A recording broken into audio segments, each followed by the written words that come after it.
Good morning, good morning everyone, good morning. Live के बाद नहीं आता। Good morning, good morning, good morning,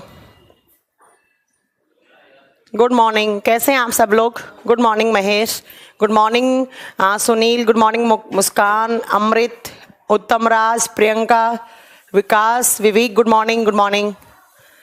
Seema, good morning. Seema मैं बहुत अच्छी हूँ, आप बताएं आप कैसे हैं? Vikas, good morning. Deepak, Sachitanand, class late होगी क्या? नहीं, क्लास लेट नहीं है, क्लास स्टार्ट हो चुकी है। एक्चुअली मैं थोड़ा सा ब्रेकफास्ट कर रही थी, इसलिए क्लास 5-7 मिनट लेट हो गई है, कोई बात नहीं। Good afternoon, good afternoon ma'am. मेरा नाम भी लीजिए, आपका नाम ऊपर चला गया, मैं देख नहीं पाई। हाँ मैम अरे इतने फास्ट कमेंट करोगे तो मैं कैसे पढ़ पाऊंगी? चलो, good morning, good morning, good morning, good morning, good morning. Kundan Kumar Chaudhary, good morning.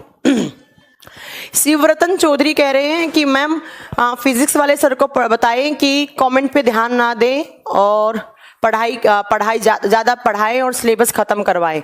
Shivratan Chaudhary, आप कोई नहीं होते हैं टीचर को बोलने वाले कि वो कैसे पढ़ाएं और कैसे ना पढ़ाएं।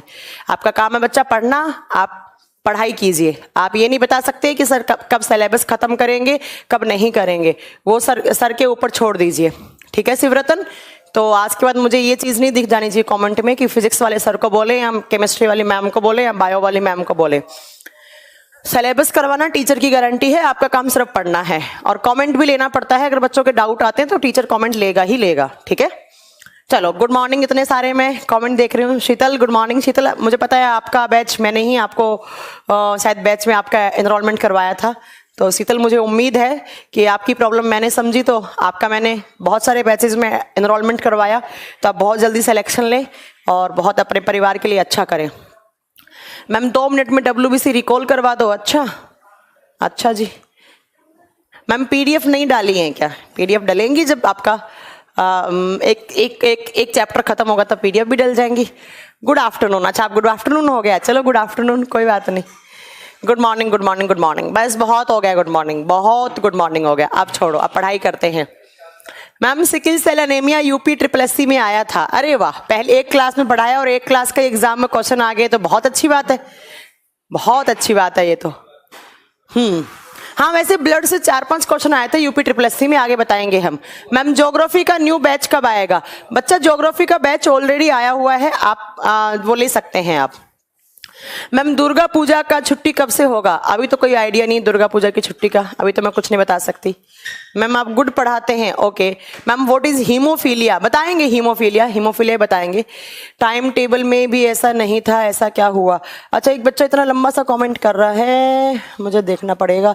मैम जब शरीर में पर्याप्त मात्रा में RBC नहीं बन पाती हैं तो बच्चा माइल्ड अनीमिया हो जाता है। आइए बताएंगे, डोंट वरी, बताएंगे। मैम GS स्पेशल 4 में केमिस्ट्री की डेमो क्लास क्या बोला है? अरे तुम लोग इतनी चिंता क्यों कर रहे हो, इतना क्यों बोल रहे हो? मैम हमारे गांव में नेटवर्क नहीं है, हम सारे फ्रेंड मंदिर पर जाकर क्लास पढ़ते हैं। अरे वाह, बहुत अच्छी बात है ये तो। इकोनॉमिक्स कब आएगा? इकोनॉमिक्स भी आएगा। मैडम जी आज मेरा पहला क्लास है, आप मुझे आशीर्वाद दो कि मैं जल्दी सिलेक्शन लूँ। मेरा आशीर्वाद हमेशा आपके साथ है, आप अच्छा करें। अंकुर सर बहुत अच्छा पढ़ाते हैं, यस, इसीलिए मैं किसी टीचर की यहाँ पर ये नहीं सुन सकती। आप किसी टीचर को ये नहीं बता सकते बच्चा कि टीचर कैसे पढ़ाएगा। इनफैक्ट मैं भी किसी टीचर को नहीं बोल सकती कि सर हमारे बच्चे ये बोल रहे हैं आप ऐसे पढ़ाओ, तो प्लीज ऐसी उम्मीदें ना रखें, है ना। ब्लड टेस्ट में कौन भाग लेता है? ब्लड टेस्ट में बेटा RBC ही भाग लेती है, अगर ब्लड ग्रुप करवा रहे हो तो आप। मीजोडर्मिनल लीवर इज जय माता दी। ओके मैम, विलेज से हम हैं, ओके आप भी गांव से हैं? हाँ, तो हम भी गांव से हैं, और क्या, अगर गांव से हैं तो बहुत अच्छी बात है। डिजीज ऑफ RBC बता दीजिए। मैंने बता दिया है डिजीज ऑफ RBC, कि अगर RBC कम हुआ, एनीमिया ज्यादा हुआ, पॉलीसाइथेमिया, RBC का आकार बदल गया, सिकिल सेल एनीमिया। बाकी यहाँ नहीं, बाकी हम पढ़ेंगे कब? जब हम वाइटामिन पढ़ेंगे, mild anaemia, pernicious anaemia, sickle cell anaemia, thalassaemia, सब पढ़ाऊंगी मैं, डोंट वरी। मैम हम स्टेशन पर आकर क्लास करते हैं। अच्छा, रेलवे स्टेशन पे आपको फ्री में वाईफाई मिलता होगा ना, इसलिए। अच्छा, ओके, बहुत अच्छा। मैम बॉडी से ब्लड आने पर, बाहर आने पे जलन क्यों होती है? क्योंकि ब्लड के अंदर अमाइनो एसिड्स होते हैं, उसकी वजह से। मैम आपने साइंस स्पेशल 1 में पढ़ा है। ओके, आप पढ़े हैं साइंस स्पेशल 1 में, तो मैं उम्मीद करती हूँ कि इस बैच में मैं साइंस स्पेशल 1 से ज्यादा दूं आपको कंटेंट, तो आपको और ज्यादा अच्छा लगे। मैम बीसीजी का फुल फॉर्म क्या होता है? बीसीजी का होता है बैसिलस कैलामेट ग्यूरिन। बीसीजी। मैम 1 अक्टूबर को क्लास हुई थी क्या? नहीं बच्चा, 1 अक्टूबर को नेटवर्क प्रॉब्लम था तो क्लास नहीं हो पाया था। Ma'am in which city you are from? Jaipur only. आपका क्लास देखने के लिए छत पर रहते हैं। अच्छा, अरे वाह। जब शरीर में पर्याप्त मात्रा में लाल कोशिका मात्रा कम होती है तो अनीमिया हो जाता है। ठीक है मैम, टाइफाइड में WBC कम हो जाती है क्या? यस, टाइफाइड में ब्लड काउंट कम हो जाता है, तीनों ही सेल्स कम हो जाती हैं actually. Ma'am science NTPC exam के पहले कोर्स हो जाएगा? यस, डेफिनेटली हो जाएगा NTPC एग्जाम से पहले, डोंट वरी। ठीक है मैम, मैं साइंस 2 से हूँ, उसमें केमिस्ट्री क्लास होगी क्या? यस, इसमें केमिस्ट्री क्लास 2-3 बची हैं। बच्चा एक्चुअली थोड़ा सा ना अभी स्टूडियो का प्रॉब्लम आ रहा था, तो वो मैं ले लूंगी, कोई दिक्कत नहीं है, वो मैं कब लूंगी। मैम मीठा खाने से सर दर्द, कोई भी दर्द क्यों छूट जाता है? ये अगर आपने मेरी YouTube पे क्लास देखी हो तो मैंने अभी थोड़े दिन पहले क्वेश्चंस की क्लास ली थी, एक MCQ क्वेश्चंस, तो मैंने कहा था मीठा खाने से सर दर्द ठीक हो जाता है, क्योंकि हमारे ब्रेन के अंदर ना नेचुरल पेन किलर्स सिक्रीट होना स्टार्ट हो जाते हैं, जिसका नाम होता है एंडोर्फिन। जब आपको कभी सर दर्द होता है या आप ज्यादा चल लेते हैं, ज्यादा घूम लेते हैं, ज्यादा एक्सरसाइज कर लेते हैं, तो क्या हो जाता कि आपके मसल्स में दर्द होता है, आप ज्यादा म्यूजिक मतलब ज्यादा साउंड के साथ आप गाने सुन लेते हैं, तो आपके सर में अजीब टाइप का दर्द होता है। तो उस टाइम पर आपको मीठा खा लेना चाहिए, क्योंकि मीठा खाने से आपके बॉडी में एंडोर्फिन नाम के हॉर्मोन्स रिलीज होना स्टार्ट हो जाते हैं। देखो, एंडोर्फिन, मोरफिन, ये नेचुरल पेन किलर्स होते हैं और आपका ठीक हो जाता है। डोपामीन नहीं बच्चा, डोपामीन अलग होता है। ठीक है मैम, प्लीज केमिस्ट्री भी पढ़ाइएगा। यस, मैं ही केमिस्ट्री पढ़ाऊंगी। जब ब्लड का चैप्टर खत्म हो जाएगा तो हम केमिस्ट्री का भी एक चैप्टर खत्म कर लेंगे। यार आप लोग ना ये मत बोला करो यार। जब बेबी यूट्रस में बेबी होता है तब बेबी को न्यूट्रिशन प्लेसेंटा के थ्रू मिलता है, तो मदर बेबी के ब्लड ग्रुप डिफरेंट होता है, तो क्लोट क्यों नहीं बनता? फिर अभी बताएंगे, क्लोटिंग वाली बात आएगी तो बताएंगे, डोंट वरी बताएंगे अभी आपको। ये आपके क्वेश्चन का डाउट आपको मिल जाएगा। ठीक है मैम, फिजिक्स का क्लास लो मैम प्लीज, आप भी फिजिक्स पढ़ाओ। नहीं, मुझे फिजिक्स नहीं आता है, आई एम रियली सॉरी, मुझे फिजिक्स नहीं आता है। ठीक है मैम, एंडोर्फिन और डोपामीन में कंफ्यूजन हो रहा है। नहीं बच्चा, डोपामीन जब आप खुश होते हैं तब निकलता है, और जब हमें कभी दर्द होता है तो नेचुरल पेन किलर्स एंडोर्फिन होते हैं, तो आपको यहाँ पर वो करने की जरूरत ही नहीं है। इसके अलावा मैं आपको बता दूं कि नेक्स्ट मैं मंडे ट्यूसडे में यूट्यूब पर एक मैराथन क्लास लेकर आऊंगी, जिसमें मैं आपको बायोलॉजी के 500 क्वेश्चंस करवाऊंगी, है ना, जिसमें आपको बायोलॉजी को रैपिड फायर में 500 क्वेश्चंस करवाऊंगी। 4 या 5 घंटे की क्लास होगी, हमारी बहुत बड़ी क्लास होगी। तो आप जितना ज्यादा हो, जिन बच्चों ने पढ़ा है साइंस स्पेशल 1, 2, 3 या जहां से भी पढ़ा है, XYZ जिस भी कोचिंग से आपने पढ़ा हो, कभी पढ़ा हो साइंस, तो मैं ये क्वेश्चंस ना आपके बेस्ड होंगे NTPC एंड ग्रुप D और UPSSC, मतलब साइंस कॉमन है। आप कोई भी एग्जाम दे रहे हैं, उन सारे एग्जाम के लिए बहुत ही ज्यादा बेनिफिशियल क्लास होने वाली है। ये आपको यूट्यूब पे इवेंट मिल जाएगा। कब मैं मतलब एक्चुअली इस संडे तो मैं अवेलेबल नहीं हूँ, इस संडे तो मैं थोड़ी बाहर जा रही हूँ, तो मैं हो सकता है मंडे ट्यूसडे में रखूँ, वेडनेसडे रखूँ, किसी भी दिन रखूँ। तो मैं ये ना 500 क्वेश्चंस की क्लास लेकर आ रही हूँ, जो मैं क्वेश्चंस अभी तैयार करवा रही हूँ अपनी बाहर। तो आप ना जितने ज्यादा हो उतने ज्यादा बच्चे तो इस क्लास में आए यूट्यूब वाली में, ताकि आप लोगों को भी पता लगेगा कि आपने कितना बायो पढ़ा है, और केमिस्ट्री, बायो केमिस्ट्री, और इनफैक्ट कुछ फिजिक्स के भी क्वेश्चन होंगे। तो अगर फिजिक्स के जो मुझे आते होंगे तो वो मैं बता दूंगी। ठीक है, तो सारे होंगे, तो आप प्लीज मैम ब्रेन में क्लोट नहीं बन जाता, सब बताऊंगी, डोंट वरी, सब बताऊंगी। तो आप प्लीज ये क्लास अटेंड करें मेरी, जिनमें मैं रैपिड फायर में क्वेश्चंस करवाऊंगी, 500 क्वेश्चंस। थ्रोम्बोप्लास्टिन क्या है? अरे यार तुम लोग ठंड नहीं पाते हो, सब पढ़ाऊंगी मैं। जब पढ़ाने के बाद डाउट बचे ना, तब आप मुझसे पूछेगा। ठीक है, टाइम बच्चा आपको यूट्यूब पे, आप लोगों ने अगर हमारा यूट्यूब पेज सब्सक्राइब नहीं कर रखा है तो आप कर लीजिएगा, तो आपको ना नोटिफिकेशन मिल जाएगा आपके मोबाइल में। जब भी मेरी क्लास होगी उसके 1-1.5 घंटे पहले आपको नोटिफिकेशन आ जाएगा। तो आप प्लीज, भक्षण करने की प्रक्रिया को क्या कहते हैं? तो बच्चा इसको फैगोसाइटोसिस कहते हैं, और ये UPSSC के एग्जाम में भी आया था। देखो मैंने बताती हूँ आपको UPSSC में क्या क्वेश्चन आया था। मैंने आपको बताया था ना कि जब भी कोई सेल ऐसे किसी बैक्टीरिया को भक्षण करती है तो वो झूठे क्या बनाती है? अपने हाथ पैर बनाती है, ऐसे आगे की साइड। बताया था ना मैंने कि आगे की साइड झूठे हाथ या पैर बना लेती है, जैसे अमीबा बना लेता है। तो इनको मैंने क्या बताया था? इनको मैंने कहा था स्यूडोपोडिया, बताया था स्यूडोपोडिया। और यही आपका परसों UPSSC SSC के एग्जाम में क्वेश्चन आया था कि जो अमीबा या WBC है वो अपना भोजन किसके थ्रू प्राप्त करती हैं, तो आपको वहां बताना था स्यूडोपोडिया या झूठे पैर, जिसको झूठे पैर बोलते हैं। तो देखो ये आपका UP SSC के एग्जाम में क्वेश्चन आया था। तो जो पढ़ाया था उससे 3-4 क्वेश्चन आए थे आपके ब्लड में। मैम लिम्फो क्या कह रहे हैं आप? लिम्फ आपका लक्ष्मण मीना, आपका आंसर है लिम्फ। ठीक है मैम, आपका पढ़कर टीचर तो बन सकता हूं ना मैम। आपको टीचर क्यों बनना है? आपको गवर्नमेंट ऑफिसर बनिए, आप टीचर में क्या रखा है? ठीक है चलो हो गया, अब खत्म। अब कोई क्वेश्चन नहीं, आपके मैंने सारे डाउट ले लिया है। ठीक है, अब हम पढ़ते हैं, बाकी के डाउट हम बाद में लेंगे। तो याद रखिएगा कि आपके मैम एग्जाम में आपके ही क्वेश्चंस आते हैं टोटल, ऐसा नहीं है बच्चा, ऐसा नहीं है। एक्चुअली होता क्या है ना कि मैं क्या मतलब, शायद हर कोई टीचर अपने बिहाफ पे मेहनत करता है, तो होता क्या है वो कोइंसिडेंसली ऐसा हो जाता है। बच्चों को लगता है कि मैम ने UP SSC में पढ़ाया, सारे बच्चे मुझे इतने सारे मैसेज कर रहे हैं 3-4 दिन से कि मैम UP SSC में जितना आपने पढ़ाया था वो सारा आ गया, इतना ज्यादा आ गया, और जो RRB JEE का पेपर हुआ था उसमें भी आ गया, SSC में भी आपके क्वेश्चंस आए थे। तो ऐसा नहीं है कि जो मैंने पढ़ाया है वही आता है, ऐसा नहीं है। ये आप लोगों की मेहनत है कि जो टीचर पढ़ा रहे हैं वो आप 100% आप कैच कर पा रहे हैं, है ना। तो ये टीचर को इसका आप क्रेडिट ना दें तो अच्छा है, इसका क्रेडिट आप अपने आप को दें तो ज्यादा अच्छा होगा। ठीक है, तो मुझे उम्मीद है कि NTPC और ग्रुप D का एग्जाम हो तब भी आप ये बोलो मुझे कि मैम जो पढ़ा था, जो नोट्स में था वही आया। ठीक है, बाकी तो सारे एग्जाम में मतलब टचवुड आज तक ऐसा ही होता आ रहा है, बट इसमें मेरा कोई क्रेडिट नहीं है, इसमें आप लोगों का क्रेडिट है। मेरा काम है पढ़ाना बच्चा, वो मैं पढ़ाती हूँ। उसके बाद आप लोग कैसे कैच कर पाते हो उसको, और कैसे एग्जाम में आपको याद रहते हैं या नहीं रहते हैं, तो वह आते हैं। आकाश कह रहे हैं हाँ मैम जो आप पढ़ाते हैं वही आते हैं एग्जाम में। ऐसा नहीं है आकाश, ऐसा कुछ भी नहीं है बच्चा, है ना। बट ये है कि बस मैं पढ़ा कुछ ज्यादा ही देती हूँ तो कुछ बचता ही नहीं है एग्जाम में ऐसा कि जो आए ना, है ना। चलो विवेक शंकर, आप मुझे थैंक यू मत बोले, आप थैंक यू भगवान को बोले कि उन्होंने आपको टाइम्स कोचिंग के बारे में बताया और आप इससे जुड़े। लार्जेस्ट ऑर्गन क्या होता है बेटा? अगर पूछे लार्जेस्ट आउटर ऑर्गन तो बेटा स्किन हो जाएगा, जबकि पूछे लार्जेस्ट इंटरनल ऑर्गन बेटा लीवर हो जाएगा। ठीक है, चलो अब हो गया, अब मैं कोई बात नहीं करूंगी, बहुत मैं बातों में लग गई। चलिए आए फिर। तो लास्ट क्लास में हम क्या पढ़ रहे थे? तो हम पढ़ रहे थे ब्लड के बारे में, रुधिर के बारे में। और ब्लड में मैंने आपको पढ़ाया कि जो ब्लड में हमें ब्लड में 2 चीजें पढ़नी है मैम। एक मैम ब्लड के कंपोनेंट्स पढ़ने हैं, एक मैम ब्लड ग्रुप पढ़ने हैं। ठीक है मैम, आया था मैम विट्रो का मतलब क्या होता है, अभी बताएंगे विट्रो का मतलब क्या होता है। ठीक है, आगे आपको सब समझ में आ जाएगा। मैम WBC इम्यूनिटी प्रोवाइड करता है, तो फीवर क्यों होता है? क्योंकि जब WBC नॉन एक्टिव हो जाती है, डीएक्टिवेट हो जाती है, WBC कम हो जाती है, तो आपको बीमारियां हो जाती हैं। ठीक है, बस मैम ग्रुप D में भी आ जाए सारा, हाँ सब आएगा, डोंट वरी, आप पढ़िए अच्छे से, सारा का सारा आ जाएगा।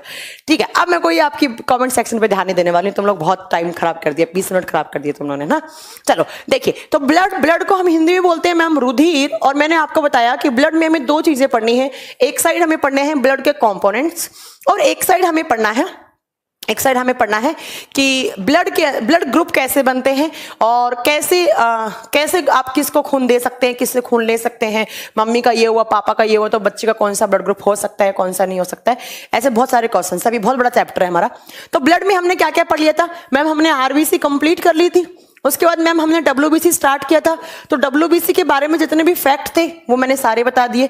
अब बात ये है कि WBC में मैंने आपको लास्ट टाइम पर एक नोट बनाकर लिखवाया कि in case of HIV/AIDS WBCs are decreased. इस पॉइंट को मुझे एक्सप्लेन करना था।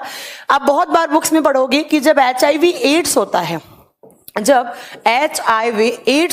तो आपकी WBCs क्या हो जाती हैं? कम हो जाती हैं। WBC का काउंट कम हो जाता है। क्यों हो जाता है? तो वही आपको आज मुझे बताना है कि जब HIV/AIDS होता है तो क्या हो जाता है, WBC कम हो जाती हैं। अब कैसे होती हैं, क्यों होती हैं, वो सारे क्वेश्चंस में आपके डाउट क्लियर कर देती हूँ। ठीक है, देखो पहली बात तो आपका यहां से एक क्वेश्चन बनता है कि जो HIV मैंने लिखा है, इस HIV की फुल फॉर्म क्या होती है।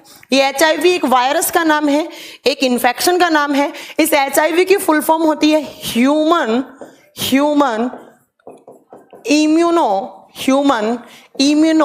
डेफिशिएंसी, मैंने डी का मतलब जब भी मैं डी लिखूं मत समझ जाना, कैपिटल डी लिखूं डेफिशिएंसी, और वी का मतलब होता है virus, human immuno deficiency virus. कुछ बच्चे ना जल्दबाजी में सही करके आ जाते हैं ह्यूमन इम्यूनो वायरस, गलत हो जाएगा बच्चा आपका, ठीक है। आपको लेना है human immuno deficiency virus. Hindi में कोई अलग नाम नहीं होगा, बस वायरस के नीचे आप लिख देंगे विषाणु, ह्यूमन इम्यूनो डेफिशिएंसी विषाणु, ठीक है। आप देखो नाम से क्लियर है, यहां पर ह्यूमन का मतलब है मानव, इम्यूनो का मतलब है इम्यून सिस्टम, डेफिशिएंसी का मतलब होता है कमी, वायरस का मतलब होता है विषाणु। वो विषाणु जब हमारे शरीर में आएगा तो हमारे बॉडी में इम्यून सिस्टम की कमी हो जाएगी। वो वायरस जो हमारे बॉडी में अटैक करता है तो हमारे बॉडी में WBC का काउंट कम हो जाता है, क्योंकि मैम WBC तो क्या कहलाती है, इम्यून सिस्टम का पार्ट कहलाती है, राइट। अब बात आती है मैम एड्स की फुल फॉर्म क्या होती है, तो एड्स की फुल फॉर्म होती है बच्चा acquired immuno deficiency syndrome, acquired immuno deficiency syndrome. ओहो ये क्या हो गया, और सिंड्रोम को आप हिंदी में सिंड्रोम ही बोलते हैं। अब मैम इस फुल फॉर्म का मतलब क्या हुआ, चलो HIV वायरस की फुल फॉर्म तो हमें समझ में आ गई, इसका फुल फॉर्म का मतलब क्या है, ध्यान से सुनो। एक्वायर्ड का मतलब होता है बच्चा अर्जित करना, वो बीमारी जो आप एनवायरमेंट से एक्वायर कर सकते हो, है ना। इम्यूनो का मतलब इम्यून सिस्टम, डेफिशिएंसी का मतलब कमी, सिंड्रोम का मतलब क्या होता है मैम, आपने कभी ना कभी ये सिंड्रोम टर्म सुना होगा अपने लाइफ में कि फलाना इंसान को वो सिंड्रोम है। देखो सिंड्रोम एक तो होता है डिजीज, डिजीज का मतलब होता है पर्टिकुलर एक ही टाइप का इंफेक्शन आया और एक ही टाइप की आपको बीमारी हो गई, बट सिंड्रोम का मतलब होता है क्लस्टर ऑफ डिजीज, बहुत सारी बीमारियों का एक ग्रुप आ गया, एक साथ आपके बॉडी में बहुत सारी बीमारियों का एक क्लस्टर बन गया, एक ग्रुप बन गया। तो याद रखिएगा सिंड्रोम का मतलब 3 होता है साइंस की लैंग्वेज में, जहां जहां सिंड्रोम लिखा है उसका मतलब या तो होगा बीमारियों का ग्रुप, ग्रुप ऑफ डिजीज, या मतलब होगा ऐसी बीमारी जो बाय बर्थ भी मिले, जो आपको जन्म के साथ भी मिल सकती है। तीसरा यहां पे मतलब होगा ऐसी बीमारी जिसका कोई इलाज ना हो, उसको भी सिंड्रोम कहते हैं। तो आप बताइएगा सिंड्रोम का मतलब है बहुत सारे बीमारियों का एक ग्रुप जो बाय बर्थ भी हो सकती है और जिसका इलाज बहुत रेयर है, उसको आप क्या बोलते हैं, उसको आप सिंड्रोम कहते हैं, राइट। अब बात आती है कि मैम ये HIV एड्स कैसे होता है, क्या होता है। देखो मैंने बोला है HIV वायरस की वजह से होता है, HIV वायरस की वजह से होता है। और ये जो वायरस है ना, ये किस फैमिली से बिलोंग करता है, देखो ये एक वायरस नहीं है, इसमें बहुत सारे वायरस का एक ग्रुप आ जाता है जो अटैक करता है आपके इम्यून सिस्टम पे, ठीक है। ये कौन सी फैमिली से आता है आप बताओगे, इसकी फैमिली का नाम है रेट्रो फैमिली। आपका पहला क्वेश्चन बन गया एग्जाम के लिए, ठीक है।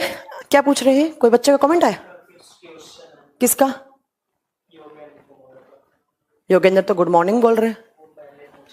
योगेंद्र आप अगर क्वेश्चन मुझसे पूछ रहे हैं तो प्लीज आप हमारे मैनेजमेंट को फोन मत कीजिए कि मैम कमेंट का रिप्लाई नहीं कर रहे हैं। अगर कोई जेन्युइन क्वेश्चन मिलेगा मैं ऑटोमेटिकली इसका रिप्लाई कर दूंगी, तो प्लीज करके हमारे मैनेजमेंट को इस बात के लिए परेशान ना करें कि मैम मेरा रिप्लाई नहीं कर रही हूँ कमेंट का या PDF नहीं डल रहा है। प्लीज थोड़ा सा आप सपोर्ट कीजिए, मुझे जो क्वेश्चन दिखेगा स्क्रीन पे मैं उसका रिप्लाई कर दूंगी, तो प्लीज प्लीज प्लीज हमारे मैनेजमेंट को कॉल मत कीजिए, अदरवाइज आपको मैनेजमेंट ब्लॉक कर देगा, फिर मुझे कुछ मत बोलना। मैनेजमेंट जो आपको कॉलिंग नंबर दिया वो सिर्फ इंक्वायरी नंबर है, आपके जेन्युइन प्रॉब्लम के लिए है। ये नहीं है कि आपको कमेंट का गुड मॉर्निंग का रिप्लाई नहीं मिला तो आप जाके उनको बोल दोगे कि मैम गुड मॉर्निंग का रिप्लाई नहीं कर रही है। प्लीज प्लीज, ठीक है। चलो देखो आपसे पूछा जाएगा कि जो HIV वायरस है वो कौन सी फैमिली से बिलोंग करता है, आप बताओगे रेट्रो फैमिली से बिलोंग करता है। और मैं अब आपको एक बात बता दूं, इस रेट्रो फैमिली वाले वायरस को एक ही चीज चाहिए होता है, वो क्या, उसको खून चाहिए होता है, उसको ब्लड चाहिए होता है। ये वायरस सिर्फ खून के अंदर एक्टिवेट होता है, सिर्फ आपको इसको अगर एक्टिवेट करवाना है तो प्लीज इसको आपको क्या देना पड़ेगा, खून देना पड़ेगा। तो आपके माइंड में एक बात आ गई होगी कि HIV वायरस कब होगा, जब खून का कांटेक्ट खून से होगा, तब ही क्या होगा, तब HIV एड्स हो सकता है आपको। अब मैम कौन कौन से रीजन की वजह से HIV एड्स हो सकता है, तो यहां पर 4 रीजन है HIV एड्स होने के। सबसे पहला रीजन है ब्लड ट्रांसफ्यूजन। सबसे पहला रीजन है ब्लड ट्रांसफ्यूजन। ब्लड ट्रांसफ्यूजन का मतलब है, ध्यान से सुनो, मेरे बॉडी में HIV वायरस है, मैंने अपना खून किसी और को दे दिया, मेरा खून उसका खून दोनों का मिलना हो गया। मेरे खून में HIV वायरस थे, वो सामने वाले के खून में HIV वायरस चले गए, और मेरे खून में ये HIV वायरस जो रेट्रो वायरस होते ना, इनका खाना, इनका फूड क्या होता है, ये खाते हैं हमारी WBC को। अब WBC में भी ये किसको खाते हैं, तो मैं आपको बता देती हूं कि WBC में मेनली लिम्फोसाइट पर ही अटैक करते हैं। किसके ऊपर? लिम्फोसाइट के ऊपर। तो आपसे एग्जाम में क्वेश्चन पूछा जाए कि HIV वायरस के समय पर हमारे बॉडी में कौन सी ब्लड सेल्स की कमी हो गई, तो आप बताएंगे HIV वायरस के समय हमारे बॉडी में WBC की संख्या कम हो जाती है, और WBC में भी कौन सा? लिम्फोसाइट, और T लिम्फोसाइट भी आप लिख सकते हैं, T लिम्फोसाइट की कमी हो जाती है। ठीक है, तो ब्लड ट्रांसफ्यूजन से मैम HIV एड्स हो सकता है। दूसरा, इन्फेक्टेड नीडल यूज करने से, इन्फेक्टेड नीडल यूज करने से, संक्रमित सुई यूज करने से। इसका मतलब क्या है? आप हॉस्पिटल गए, तो डॉक्टर, मैं हॉस्पिटल गई, मेरे बॉडी में HIV वायरस है, मेरे को डॉक्टर ने एक इंजेक्शन लगाया, सेम इंजेक्शन की जो नीडल है, जो सिरिंज है, वो किसी दूसरे को लगा दिया। नीडल के अंदर थोड़ा बहुत खून होगा, उस खून में वायरस होगा, सामने वाले का, मेरा खून उसका खून, मेरे बॉडी में HIV वायरस, उसके बॉडी में HIV वायरस हो गया। ठीक है, नेक्स्ट आप बताओगे mother to child. Mother to child, मां से बच्चे में आ सकता है। अब मैम ये मां से बच्चे में कैसे आ जाता है, ये थोड़ा सा आप समझो यहां पर। ठीक है, ये समझो थोड़ा सा। ये मम्मी है, आपने सुना होगा मदर और चाइल्ड के बीच में एक मेम्ब्रेन रहती है, एक झिल्ली रहता है, जिसको आप गर्भनाल बोलते हैं, और जिसको साइंस के लैंग्वेज में नाम दिया जाता है प्लेसेंटा। प्लेसेंटा क्या होती है, जिसको हिंदी में गर्भनाल बोलते हैं आप। वो टिश्यूज की, वो उत्तकों का एक झिल्ली, मेम्ब्रेन, जो मम्मी और बच्चे के बीच में होता है, मदर और चाइल्ड के बीच में। मम्मी अपने बच्चे को खाना, पानी, ग्लूकोज, ऑक्सीजन सब कुछ इसी गर्भनाल के थ्रू बच्चे में ट्रांसफर करती है। तो होता क्या है, इस प्लेसेंटा के अंदर एक्चुअली दो फिल्टर रहते हैं, एक इधर एक इधर। ये वाला जो फिल्टर है, इससे आता है ब्लड, मम्मी अपने बच्चे को ब्लड देती है, बट कब देती है? जब वो जाइगोट होता है, जब वो युग्मनज होता है। जब वो युग्मनज है, कहने का मतलब है जब वो 15 से 17 दिन का है, तब मम्मी अपने बच्चे को खून देती है।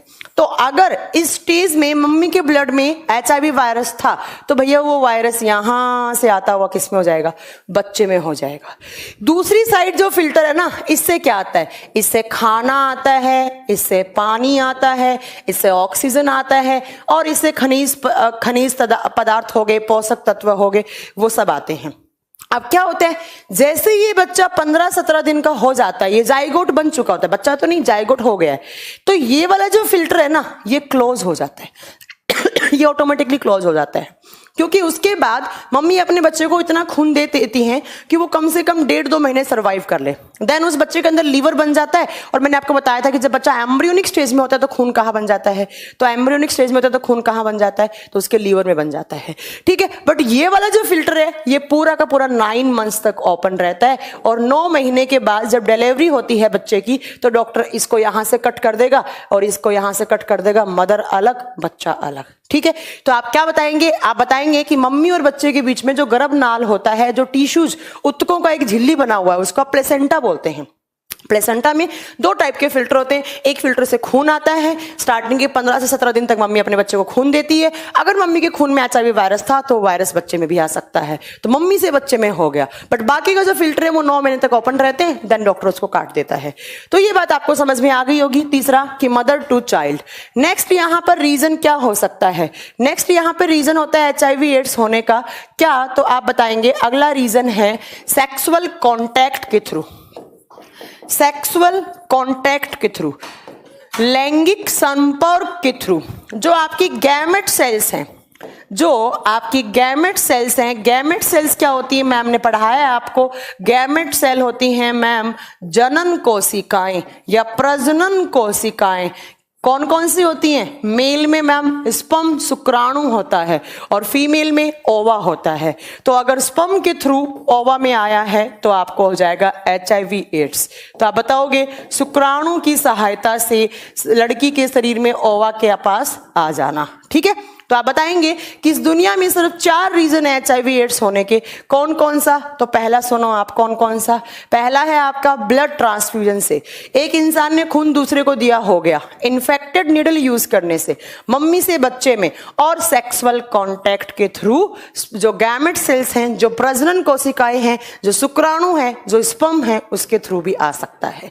सिर्फ इस दुनिया में 4 रीजन है HIV एड्स होने के, इसके अलावा कोई ऐसा कुछ रीजन नहीं है। ठीक है, चलो अब बात आती है HIV एड्स कौन से कंट्री में आया था? इन 1981 में USA में आया था और इन 1986 में इंडिया में आया था बच्चा। ठीक है, 1981 में USA में और 1986 में इंडिया में आया था। राइट, ये भी क्वेश्चन आ सकता है। अब आपसे पूछे कि अगर वायरस आ गया तो क्या हो जाएगा? आप बताओगे ये वायरस आया रेट्रो फैमिली वाला, ये हमारी WBC पे अटैक करेगा, WBC कम हो जाएंगी, और ये WBC कम हो गई और WBC में कौन सी? तो T लिम्फोसाइट, ये T लिम्फोसाइट। ठीक है, तो ये 4 रीजन हैं। तो अब आती है कि मैम इसमें सिम्टम्स क्या आएंगे, इस बीमारी के सिम्टम्स क्या हैं? तो इसके जो लक्षण है ना, वो कोई ऐसा कोई बहुत बड़े लक्षण नहीं है।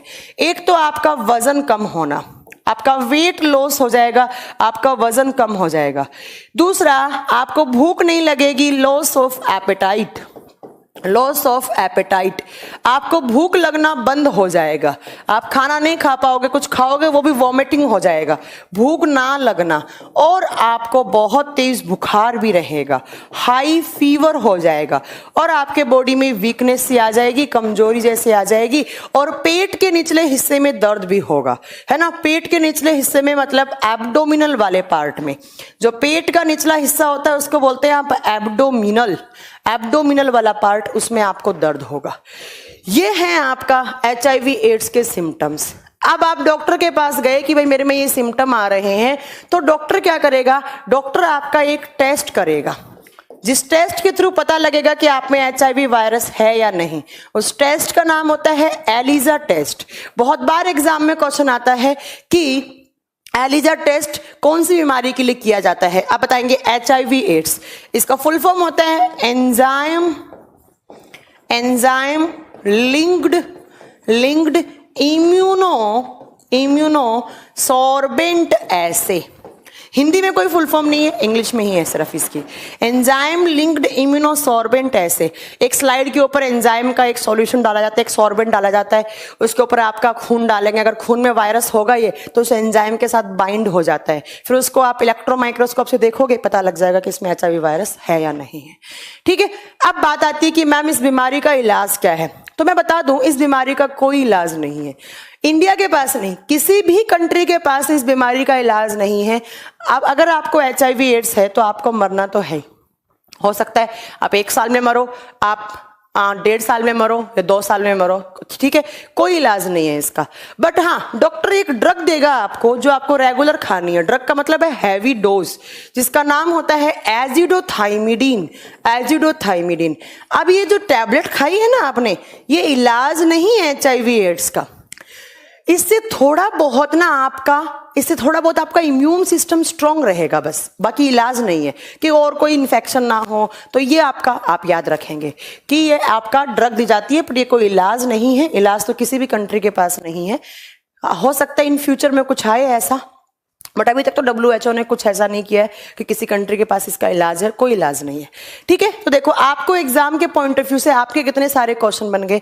पहला क्वेश्चन आपका बना कि HIV वायरस की फुल फॉर्म क्या, एड्स की फुल फॉर्म क्या, किस फैमिली से, रेट्रो फैमिली से, किस कंट्री में आया था, USA में, देन इंडिया में 1986 में, रीजन होने के 4। उसके बाद पूछे कौन सी ब्लड सेल्स कम हो जाती हैं, WBC में कौन सी, T लिम्फोसाइट। फिर पूछे आपसे इसके लक्षण, ये टेस्ट कौन सा करते हैं, ये कौन सी दवाई देते हैं, ये आपके सारे एग्जाम के पॉइंट ऑफ व्यू से आपके सारे क्वेश्चंस हो गए।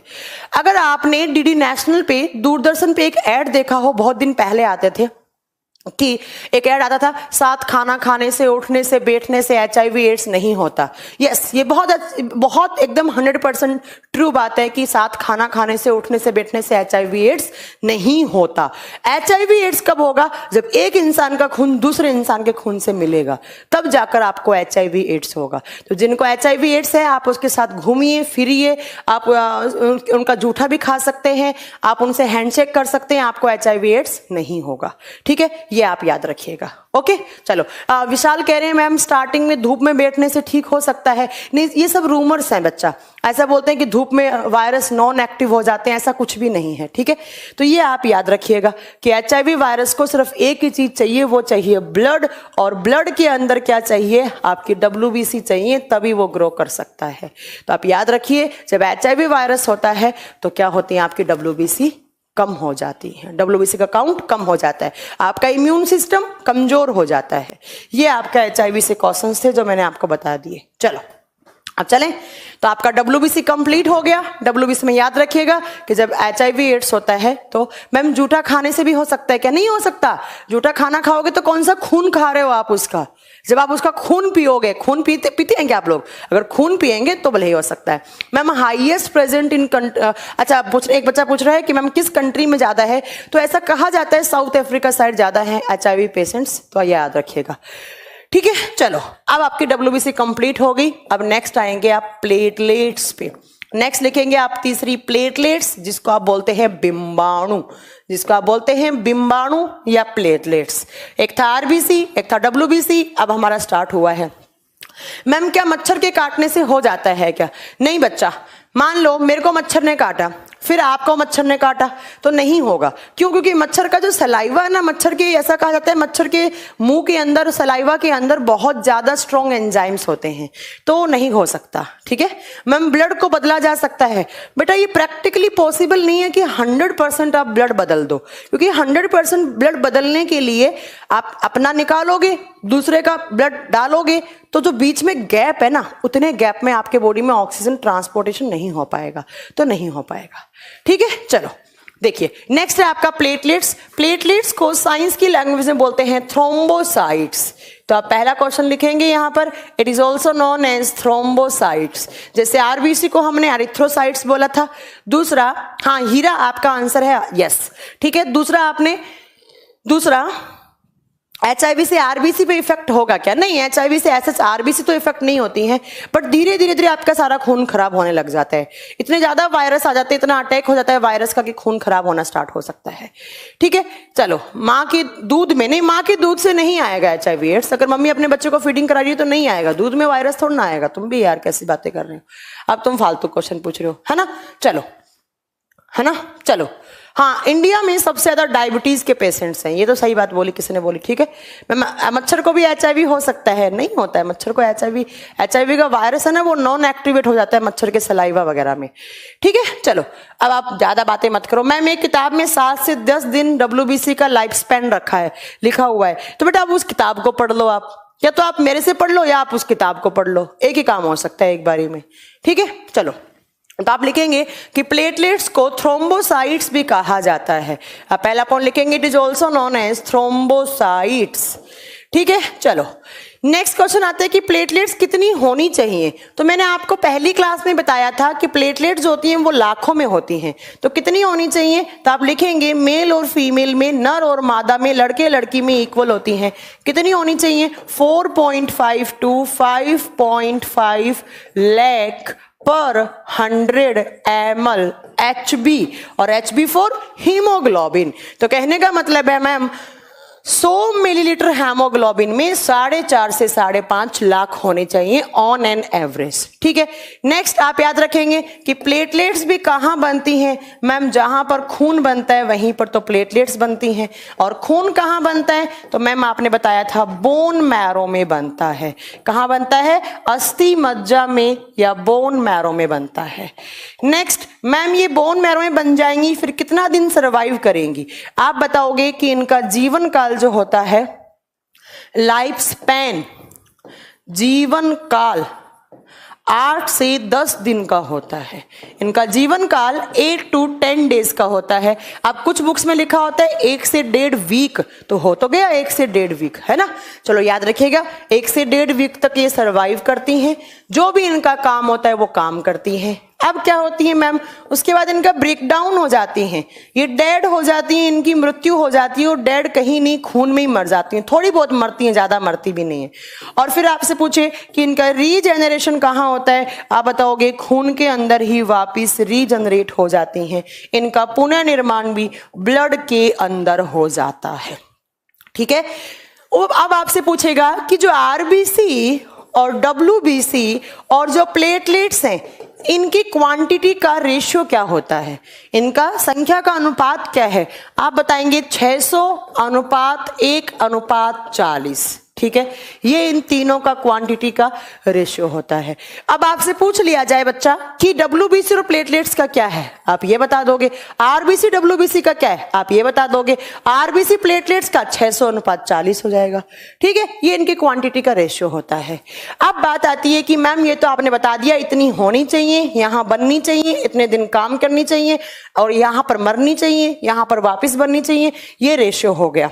अब बात आती है कि मैम इनका काम क्या होता है, ये क्या काम करती हैं, काम क्या होता है इनका, ये काम क्या करती हैं। तो आप नेक्स्ट लिखेंगे फंक्शन, इनका कार्य क्या होता है।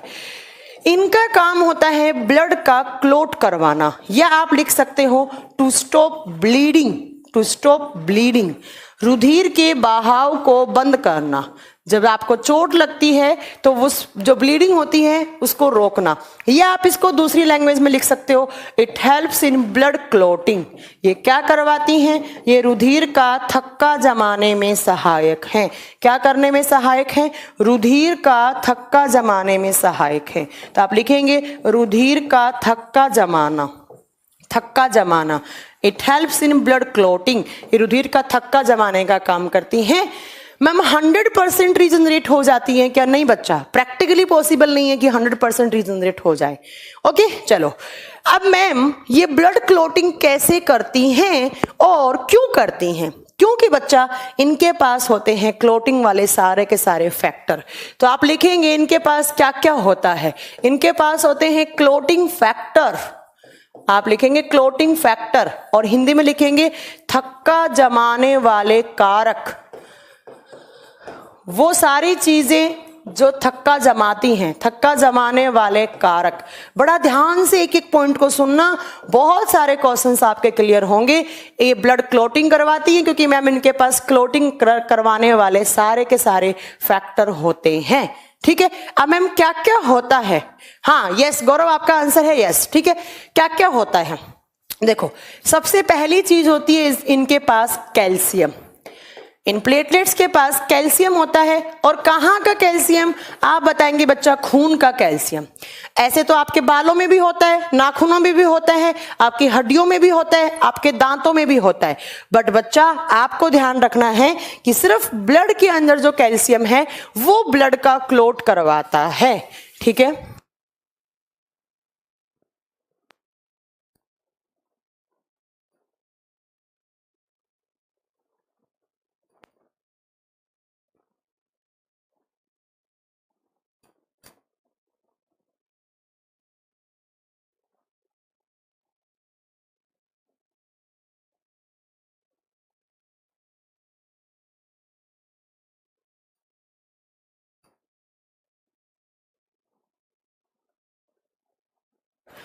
हाँ जी, आप याद रखेंगे कि जो प्लेटलेट्स के पास ब्लड है उस ब्लड के अंदर जो कैल्शियम है वही करवाता है ब्लड का क्लोट, ठीक है। चलो नेक्स्ट क्या चाहिए आपको, आपको चाहिए विटामिन के, आपको चाहिए विटामिन के।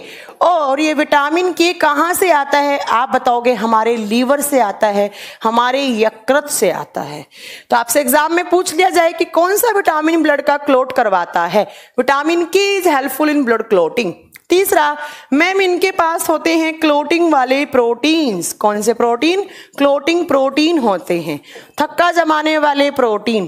कौन कौन से होते हैं ma'am, number 1 is thrombin, number 2 is prothrombin, prothrombin, और यहां पर होता है फाइब्रिन, लिखवाए थे ना प्लाज्मा में। नेक्स्ट फाइब्रिनोजन, सेम प्रोटीन आपको यहां याद रखने हैं। तो मैम हमें क्या क्या चाहिए ब्लड का क्लॉट करवाने के लिए? हमें कैल्शियम चाहिए, कहाँ का कैल्शियम? ब्लड का। क्या चाहिए? विटामिन के, कहाँ से आएगा? हमारे लीवर ने जो सिंथेसिस कर रखा है वो आएगा, ठीक है। उसके बाद क्लोटिंग वाले प्रोटीन होने चाहिए मैम, कौन कौन से? Thrombin, prothrombin, fibrin, fibrinogen. और जब ये इतनी चीज मिलेंगी तो क्या हो जाएगा? ब्लड का क्लोट हो जाएगा। तो आपसे पूछा जा सकता है कि क्लोटिंग वाले फैक्टर कौन कौन से होते हैं, आपको ये तीनों बताने पड़ेंगे, आपको तीनों का तीनों आंसर देने पड़ेंगे। आपसे कैसे ही क्वेश्चन घुमा कर पूछा जा सकता है कि कौन कौन से विटामिन करवाता है, या कौन सा कैल्शियम, ब्लड वाला कैल्शियम, एक्सेट्रा एक्सेट्रा। अब बात आती है मैम कैसे होता है ब्लड का क्लोटिंग। तो वो क्लोटिंग रिएक्शंस देख लीजिए आप कि ब्लड का क्लोटिंग होता कैसे है। तो मैं आपको बता देती हूं कि कैसे प्रोसेस होती है क्लोटिंग प्रोसेस। रुधिर का थक्का जमने की प्रक्रिया कैसे प्रोसेस होगा, ठीक है। मान लो आपको लगी चोट, आपको चोट लगी, ये आपका कोई मान लो यहां पर आर्टरी, वेन, कोई धमनी, सिरा, कुछ ऐसा ब्लड वेसल्स था, इसके ऊपर यहां पर आपको चोट लग गई, बीच में चोट लग गई। इसके अंदर क्या था मैम? खून था, और ये खून मैम ऐसे बाहर निकलना स्टार्ट हो गया। यहां इस पार्ट पे मैम मुझे चोट लग गई, और चोट लगी तो ऐसे मेरा खून बाहर निकल रहा है, बहुत सारा खून ऐसे बाहर निकल रहा है। अब क्या होगा? 3 से 4 या 4 से 5 मिनट आपको बहुत ब्लीडिंग होगी, और 4-5 मिनट के बाद आपका क्या प्रोसेस स्टार्ट हो जाएगा? क्लोटिंग का प्रोसेस स्टार्ट हो जाएगा। तो कभी कभी एग्जाम में क्वेश्चन आता है कि एग्जाम में बहुत बार क्वेश्चन आता है कि क्लोटिंग में टाइम कितना लगता है। आप बताओगे ऑन एन एवरेज 4 से 5 मिनट के बाद क्लोटिंग स्टार्ट हो जाती है, और 4 से 5 मिनट के अंदर ही क्लोटिंग हो जानी चाहिए, ठीक है। अब कैसे होगी? तो यहां चोट लगी तो मैम यहां पर हमारे बहुत सारे क्या टिश्यूज क्या हो गया? इंजर्ड हो गए, हमारे बहुत सारे उत्तक घायल हो गए, इस वाले पार्ट पे इंजर्ड टिश्यू आ गए, बहुत सारे, कहने का मतलब बहुत सारे घायल उत्तक आ गए, मतलब जो उत्तक घायल हो गए थे चोट लगने से वो आ गए इस पोर्शन पे। तो आप बताएंगे कि सबसे पहले चोट लगी, चोट लगते इंजर्ड टिश्यू यहां पर घायल उत्तक बन गए हैं, ठीक है। और ये जो घायल उत्तक है यहां पर, अब इस घायल उत्तक पर एक चीज आएगी, क्या आएगी? ये आपका लीवर। ये लीवर तुरंत क्या बनाना स्टार्ट करेगा 3-4 मिनट के बाद?